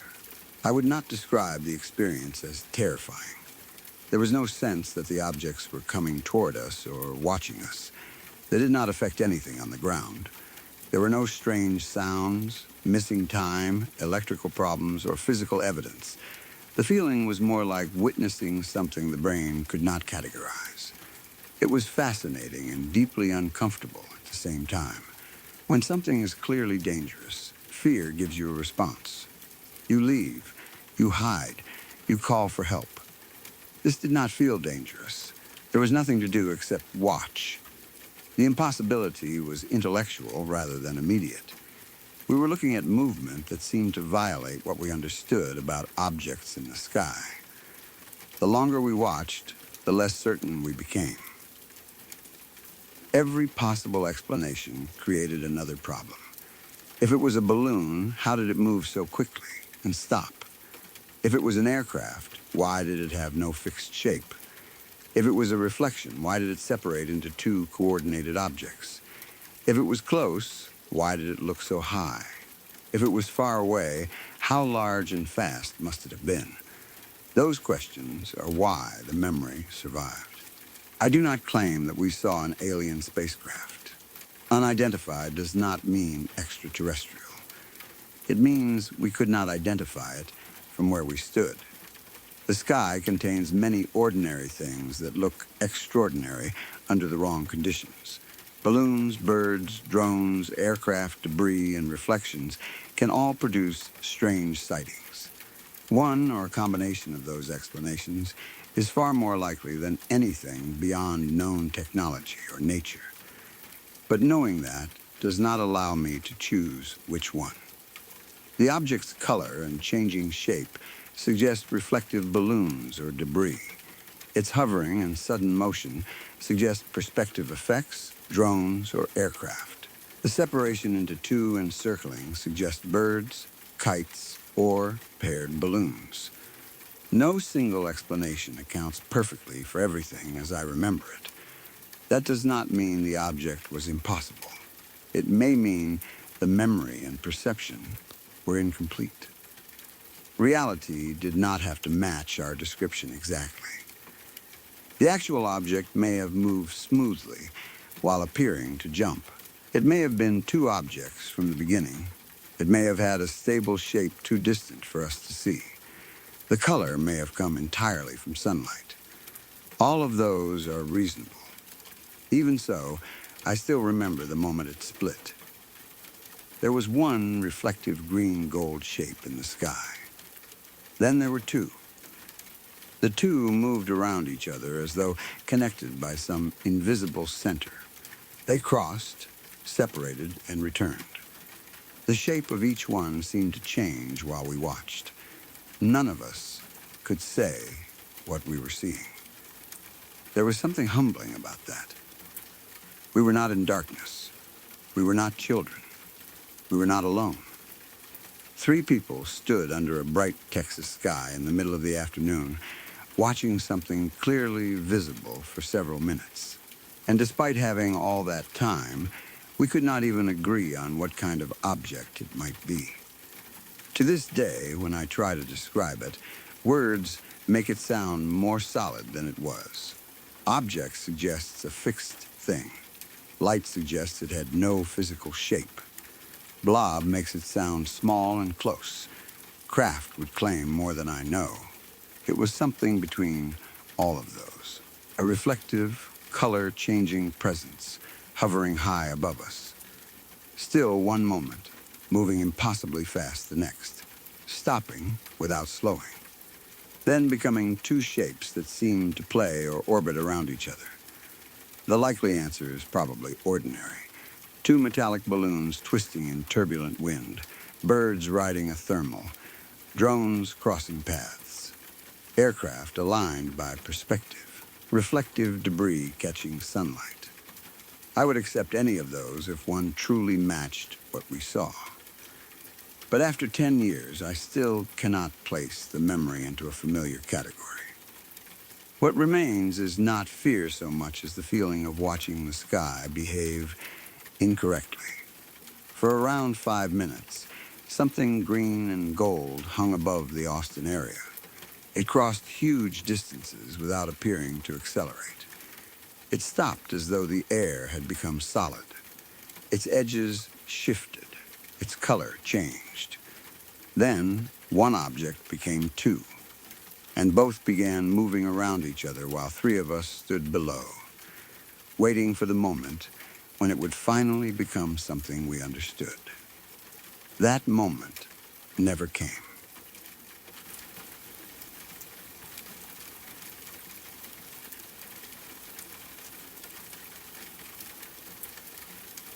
A few years ago, I was sleeping in the top bunk of the bed I shared with my sister. She slept on the bottom bunk while I slept above her.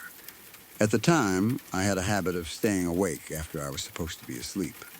My mother was strict about bedtime, and if she discovered I was still awake using my phone, I knew I would be in trouble. Because of that, I had become good at pretending to sleep. I knew how to hide my phone quickly, close my eyes, slow my breathing, and lie completely still whenever I heard someone approaching the room. Most nights, nothing unusual happened. I would stay awake for a while, reading random things on my phone until I became tired enough to sleep. My sister would already be asleep beneath me, and the rest of the house would gradually become quiet. One night, I was lying in the top bunk, doing exactly that. I do not remember what I was reading. It was probably nothing important. I might have been scrolling through articles, stories, or whatever else caught my attention. The brightness on my phone was turned down so it would not light the whole room. I was trying to remain quiet. Then, I heard someone coming up the stairs. I immediately assumed it was my mother.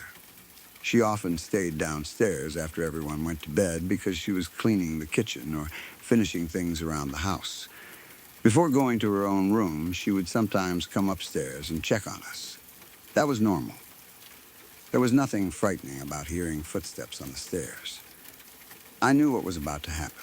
My mother would enter the room, look at me and my sister, make sure we appeared to be asleep, and then leave. If she saw the glow from my phone, I would be caught. I quickly turned off the screen and hid the phone.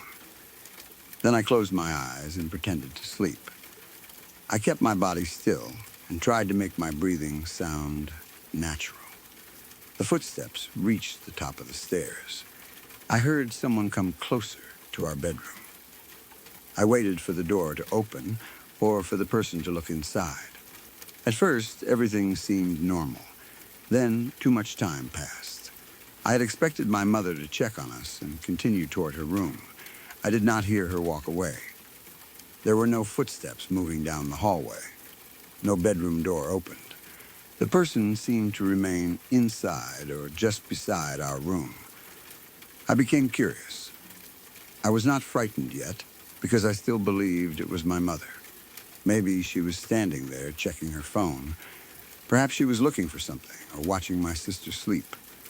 I wanted to know what she was doing, but I could not sit up or open my eyes fully without revealing that I was awake. So I opened them only slightly. I kept my face relaxed as though I were still sleeping. Through the narrow space between my eyelids, I looked toward the room. There was a figure standing near the bunk bed. It appeared completely black. I could not see a face, clothing, or skin. The person looked like a silhouette, with the darkness of the room hiding every detail. That alone did not immediately terrify me. If the hallway behind someone is brighter than the room, a person can look completely black from the front. It could still have been my mother. She might have been standing between me and a small amount of light coming from the doorway. I remained still. Then, I heard a click. It sounded like a phone camera. Almost immediately, a flash went off. For a split second, the room lit up. The figure was holding a phone. They had pointed it toward me and taken a photograph. The flash disappeared as quickly as it appeared, and the room returned to darkness. I did not move. My mind began racing. If the person was my mother, sitting up would prove I had been awake. She would know I had been using my phone. I might be yelled at or punished. But if the person was not my mother, moving could put me in danger. I did not know which possibility was worse. I felt trapped by the need to keep pretending. My eyes remained almost closed. I tried to watch the figure without making it obvious that I could see them. I did not sit up. I did not speak. I did not reach for my sister. I was afraid that any movement would reveal I was awake. The person had already taken a picture of me. I did not understand why. People do not normally enter a dark bedroom in the middle of the night, photograph a sleeping child, and stand there silently. If it was someone in my family, perhaps it was meant as a joke. If it was not, I had no idea how they had entered the house. I do not remember seeing the figure leave clearly. At some point, they were no longer there. I may have heard footsteps moving away, or I may have been too frightened to pay attention. The strongest parts of the memory are the silhouette, the click, and the flash. Everything afterward is less clear. I stayed still for a long time. I did not immediately check the hallway. I did not wake my sister. I did not call for my mother. Part of me still believed I had probably seen someone from my family, and I feared getting in trouble for being awake. That may sound strange now. If a mysterious person enters your room and takes a photograph, getting caught using a phone should not matter. But fear does not always organize itself logically, especially when you are young. For those few seconds, two different dangers existed in my mind. The familiar danger was being punished by my mother. The unknown danger was that a stranger might be standing beside my bed. Pretending to sleep seemed safer than choosing between them. Nothing else happened that night. The person did not touch me. They did not speak. The flash did not go off again.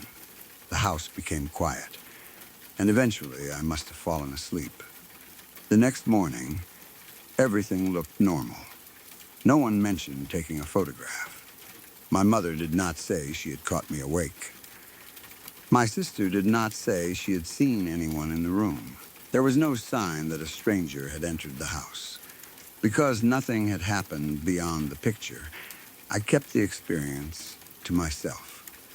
I did not know how to explain it. I was not sure anyone would believe me. I also questioned whether I had really been awake. Maybe I had drifted into a dream while pretending to sleep. Perhaps I had imagined the figure in camera flash. The event was strange enough that a dream seemed possible. But the memory felt real. I remembered hiding my phone. I remembered hearing footsteps. I remembered opening my eyes only slightly so I would still appear asleep. Then I remembered the click and the sudden white light. The details followed a clear sequence. For about 2 years, I said nothing. The memory stayed in the back of my mind. Sometimes I wondered whether a photograph of me existed on someone's phone. I imagined someone scrolling through their pictures and finding an image of me lying in the top bunk with my eyes almost closed. I wondered whether the flash had captured the fact that I was looking back. Maybe whoever took the photograph could tell I was awake. That thought made the memory even more uncomfortable. Eventually, I was talking with my brother and sister about random things. I finally found the courage to tell them what had happened. I described the footsteps, the dark figure, the camera sound, and the flash. My sister did not seem frightened. She said she sometimes went upstairs and took pictures of us while we slept because we looked funny. That offered an immediate explanation. Perhaps she had been the figure. Maybe she had seen me sleeping in a strange position and decided to take a photograph as a joke. The click and flash would make sense. Her silence would also make sense, because she did not want to wake us. For a moment, I wanted to accept that explanation. It was much better than believing an unknown person had entered our room. But something did not fit. The figure I saw seemed too tall to be my sister. She is very short. The person near the bed had a height that did not match her. At the same time, the figure did not seem tall enough to be my brother or some of the other people in the house. It appeared to fall somewhere between the heights of the family members I could think of. That made identifying them difficult. I asked myself whether the darkness had affected my judgment. From the top bunk, I was looking down at the person from an unusual angle. A short person standing close to the bed could appear taller. The shape of their hair, hood, or raised arm might change the outline. If my sister held her phone above her head to take the photograph, the device and her arm could make the silhouette seem larger. The flash may also have distorted what I saw. For most of the encounter, the room was dark. I only viewed the figure through nearly closed eyes. I was also lying down, frightened, and trying not to move. Under those conditions, judging someone's height accurately would be difficult. It is completely possible that it was my sister. Her admission that she had taken pictures of us while we slept is strong evidence. She had done the exact kind of thing I witnessed. She may not have remembered that specific night because it was unimportant to her. To me, it became a frightening memory. To her, it might have been one of several silly photographs she took and later deleted. That is probably the simplest explanation.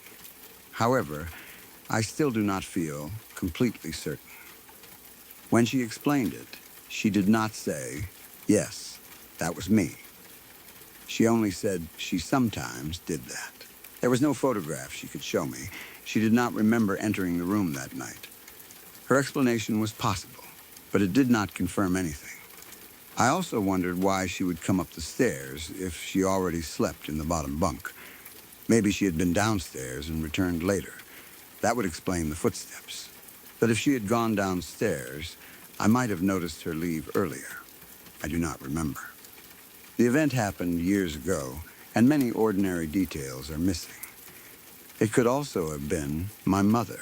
She may have taken a picture because my sister or I looked funny while sleeping. Parents often photograph their children in strange sleeping positions. She could have used the flash accidentally.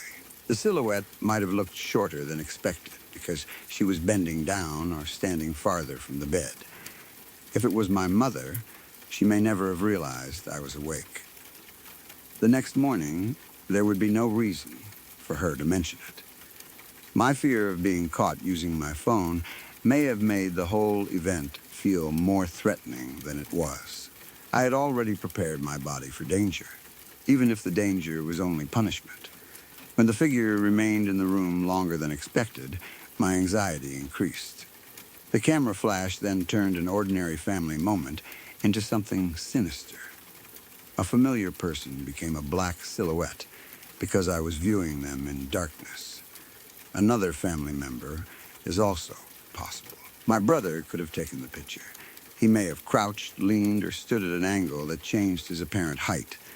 Someone could have been holding the phone lower than their face, making the silhouette difficult to identify.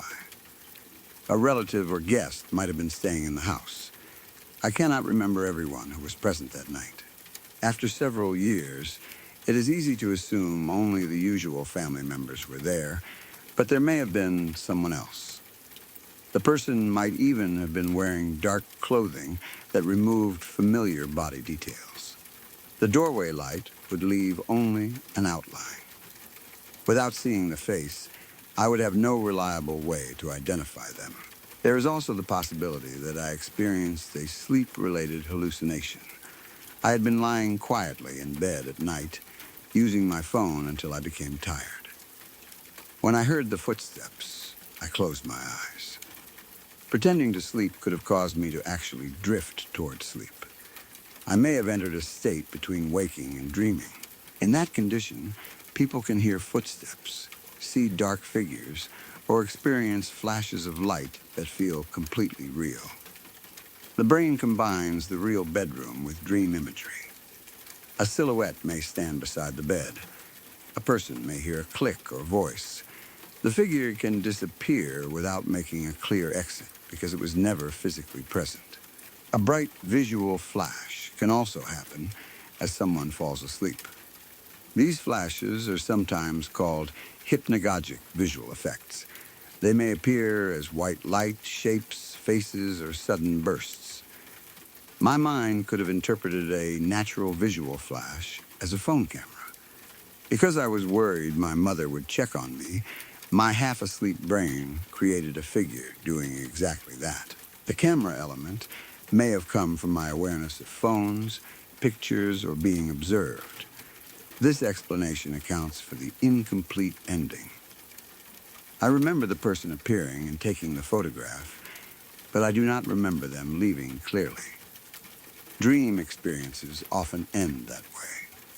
The image simply stops, and the person falls asleep without recognizing the transition. However, I believe I heard real footsteps before seeing the figure. Those footsteps may have belonged to someone else in the house. My brain could have used the sound as material for a brief dream. Someone walked upstairs, perhaps went into another room, and I imagine they entered ours. The click may have been a normal house noise. The flash may have come from a passing car, a phone screen, or another light source. Because I was nearly asleep, I combined them into one event. A vehicle outside could have sent headlights through the window for a second. If the light crossed a standing object, coat, or shadow, it might look like a person holding a phone. The house may have had blinds or curtains that allowed a narrow burst of light inside. A car turning in the street can create a sudden flash that looks very similar to a camera. At the same moment, a floorboard, door latch, or electronic device could make a clicking sound. The timing would make the two unrelated events seem connected. The figure might have been a coat, furniture, or another object that looked human in darkness. Once the light disappeared, my eyes could no longer separate it from the room. But I remember the phone in the figure's hand. I remember the flash coming from that location. Again, memory may have organized the scene after the fact. When light and sound happen together, the brain searches for one cause. A camera is an obvious explanation for a click followed by a flash. I may have concluded that someone took a photograph, then remembered the phone more clearly over time. That does not mean I made it up deliberately. It means perception can be shaped by interpretation. A more frightening possibility is that someone who did not belong in the house entered the room. They might have come through an unlocked door or window. They could have walked upstairs, photographed me, and left without being noticed. The figure's height, not matching anyone in the family, seems to support that possibility. But there are serious problems with it. A stranger entering an occupied house would be taking an enormous risk. They would need to know the layout, avoid waking the adults, find the children's room, and use a bright camera flash without fearing discovery. Taking one picture and leaving would be a strange goal. There was no reported break-in. Nothing was stolen. No door or window appeared damaged. The person did not return, as far as I know. No unexplained photograph appeared online or elsewhere. An intruder is possible, but far less likely than a family member or sleep-related experience. The stranger theory remains frightening because it cannot be disproved. A door may have been unlocked. Someone could have entered quietly and left before anyone noticed. The flash may have been intentional. Perhaps the person did not expect me to be awake. Maybe they had done it before. But there is no evidence for any of that beyond the memory. I try not to treat the most disturbing explanation as the most likely one. The fact that my sister admitted taking pictures of us while we slept should carry more weight. It provides a known person, motive, and method. She knew where the room was. She could enter without forcing anything. She had no reason to harm us. The photograph would have been a joke rather than something sinister. The height problem can be explained by perspective. From the top bunk, I did not see the person standing at normal eye level. I was above them, peering through partly closed eyes. The room was dark. The figure may have been closer or farther away than I thought. The bunk bed itself could block the lower half of the body, making the silhouette difficult to measure. The person may also have been standing on something, wearing shoes, or stretching upward to get the camera angle. A short person taking a photograph of someone in a top bunk would naturally raise their arms. That could make them appear much taller. There is another issue with the figure seeming too short to be my brother.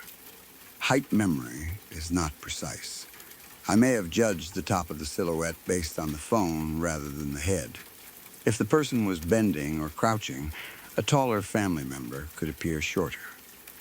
The camera flash may have prevented me from seeing the posture accurately. I only saw a black shape before and after one bright instant. That is not enough information to identify someone confidently. The event may also have happened while I was still very young, and my sense of family members' heights would have been different then. A brother who now seems obviously tall may not have been as tall at the time. My sister's height may also be remembered relative to her current appearance. The exact year matters, but I do not remember everyone's measurements from that period. What I do remember is the fear of remaining still. That part has never faded. I was pretending to sleep to avoid punishment. Then, the situation became serious enough that I no longer knew whether pretending protected me or made me vulnerable. If the figure was my mother, opening my eyes would get me in trouble. If it was a stranger, keeping my eyes closed meant allowing them to stand beside me without resistance. I chose stillness because I could not decide. The photograph made me feel exposed. Sleep is already a vulnerable state. Someone taking a picture without permission turns that vulnerability into something permanent. A photograph captures you while you cannot control your expression, posture, or surroundings. Even if my sister took it as a joke, I did not know that at the time. To me, the figure was recording proof that they had been beside my bed. I sometimes wonder whether the picture still exists. If it was my sister, it may be buried in an old phone, cloud account, or message thread. She may have deleted it years ago. If it was my mother or brother, they may not remember taking it. Finding the image would probably solve the mystery. The angle could reveal who took it. The date and time would confirm the night. My partly open eyes might even be visible. But after so much time, searching every old device would be difficult. There may be no backup. The phone could be broken or gone. The photograph may never have existed if the event was a dream or visual illusion. The lack of a picture does not prove anything either way. Most casual photographs disappear over time. I also think about my sister sleeping below me. If someone approached the bunk bed, they had to stand close to both of us. Why did they photograph only me? Maybe the angle from the doorway made the top bunk easier to see.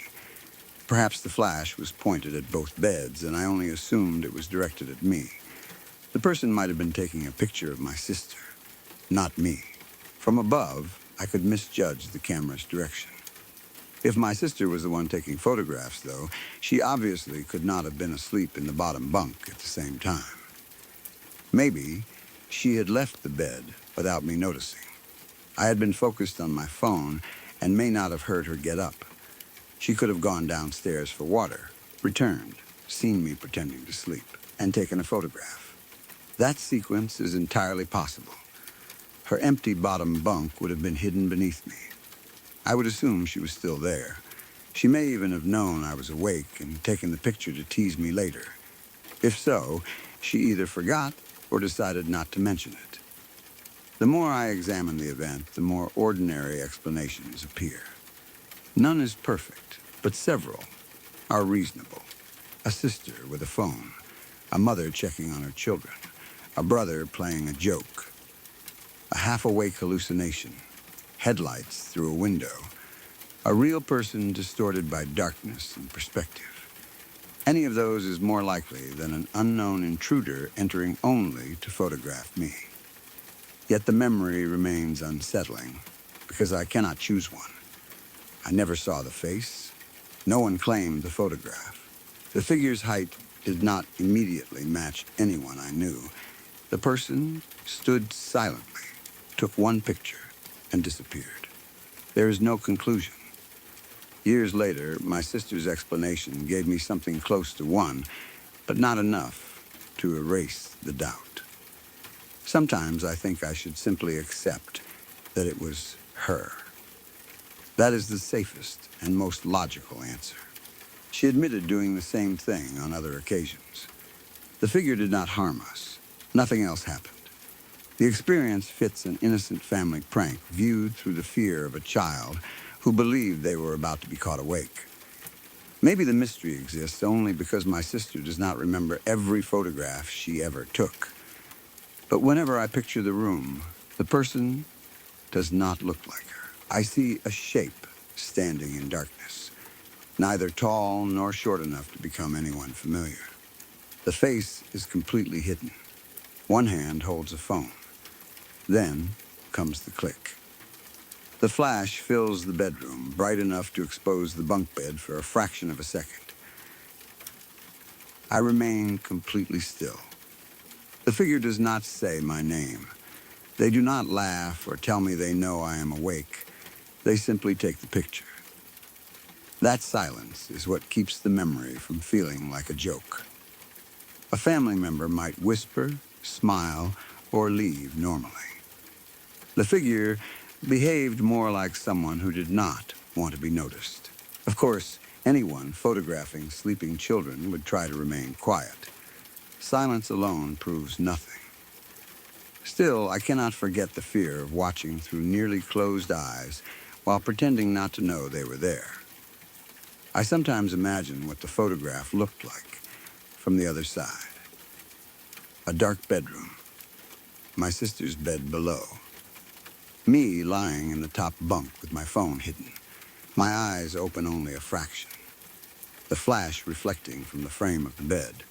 Perhaps the person reviewed the image afterward and noticed I was staring directly at them. Maybe that is why they never took another picture. Or perhaps there was no photograph at all. Maybe I fell asleep while waiting for my mother to leave and dreamed the entire thing. That would explain why nobody remembered it, and why the person's body could not be identified. It would also explain why the figure seemed like a pure silhouette rather than someone I knew. Dreams often create people without faces. They borrow the shape of a familiar person but remove the details. A camera flash is exactly the kind of sudden image that can end a dream. I may have awakened after the flash and believed I had been conscious the whole time. That explanation is comforting. It is also impossible to prove. Whatever happened, the incident changed the way I thought about pretending to sleep. Before that night, fake sleep was a game between me and my mother. I hid my phone. She checked the room. I tried not to get caught. Afterward, lying still with my eyes closed, no longer felt harmless. I understood that pretending to be asleep meant surrendering control over what happened around me.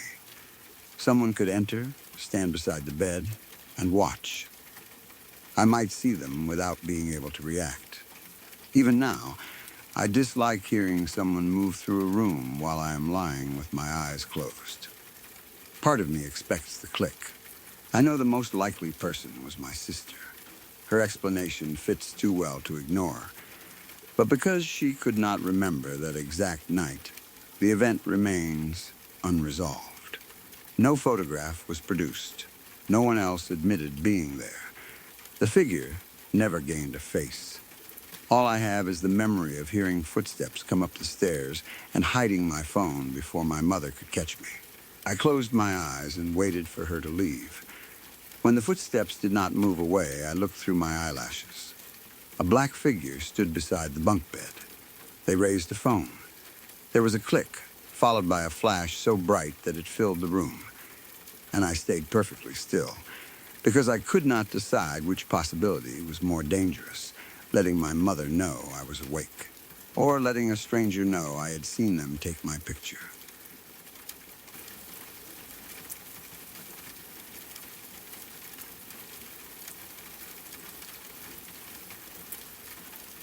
The broadcast is ending, but some voices do not disappear when the radio goes quiet. Maybe one of tonight's confessions will stay with you. Maybe you will remember it the next time your phone rings at an odd hour, or when you hear something outside after midnight. Leave a comment with the story that got under your skin the most. Subscribe to Dead Air Confessions for more stories from the people who called in after something went wrong.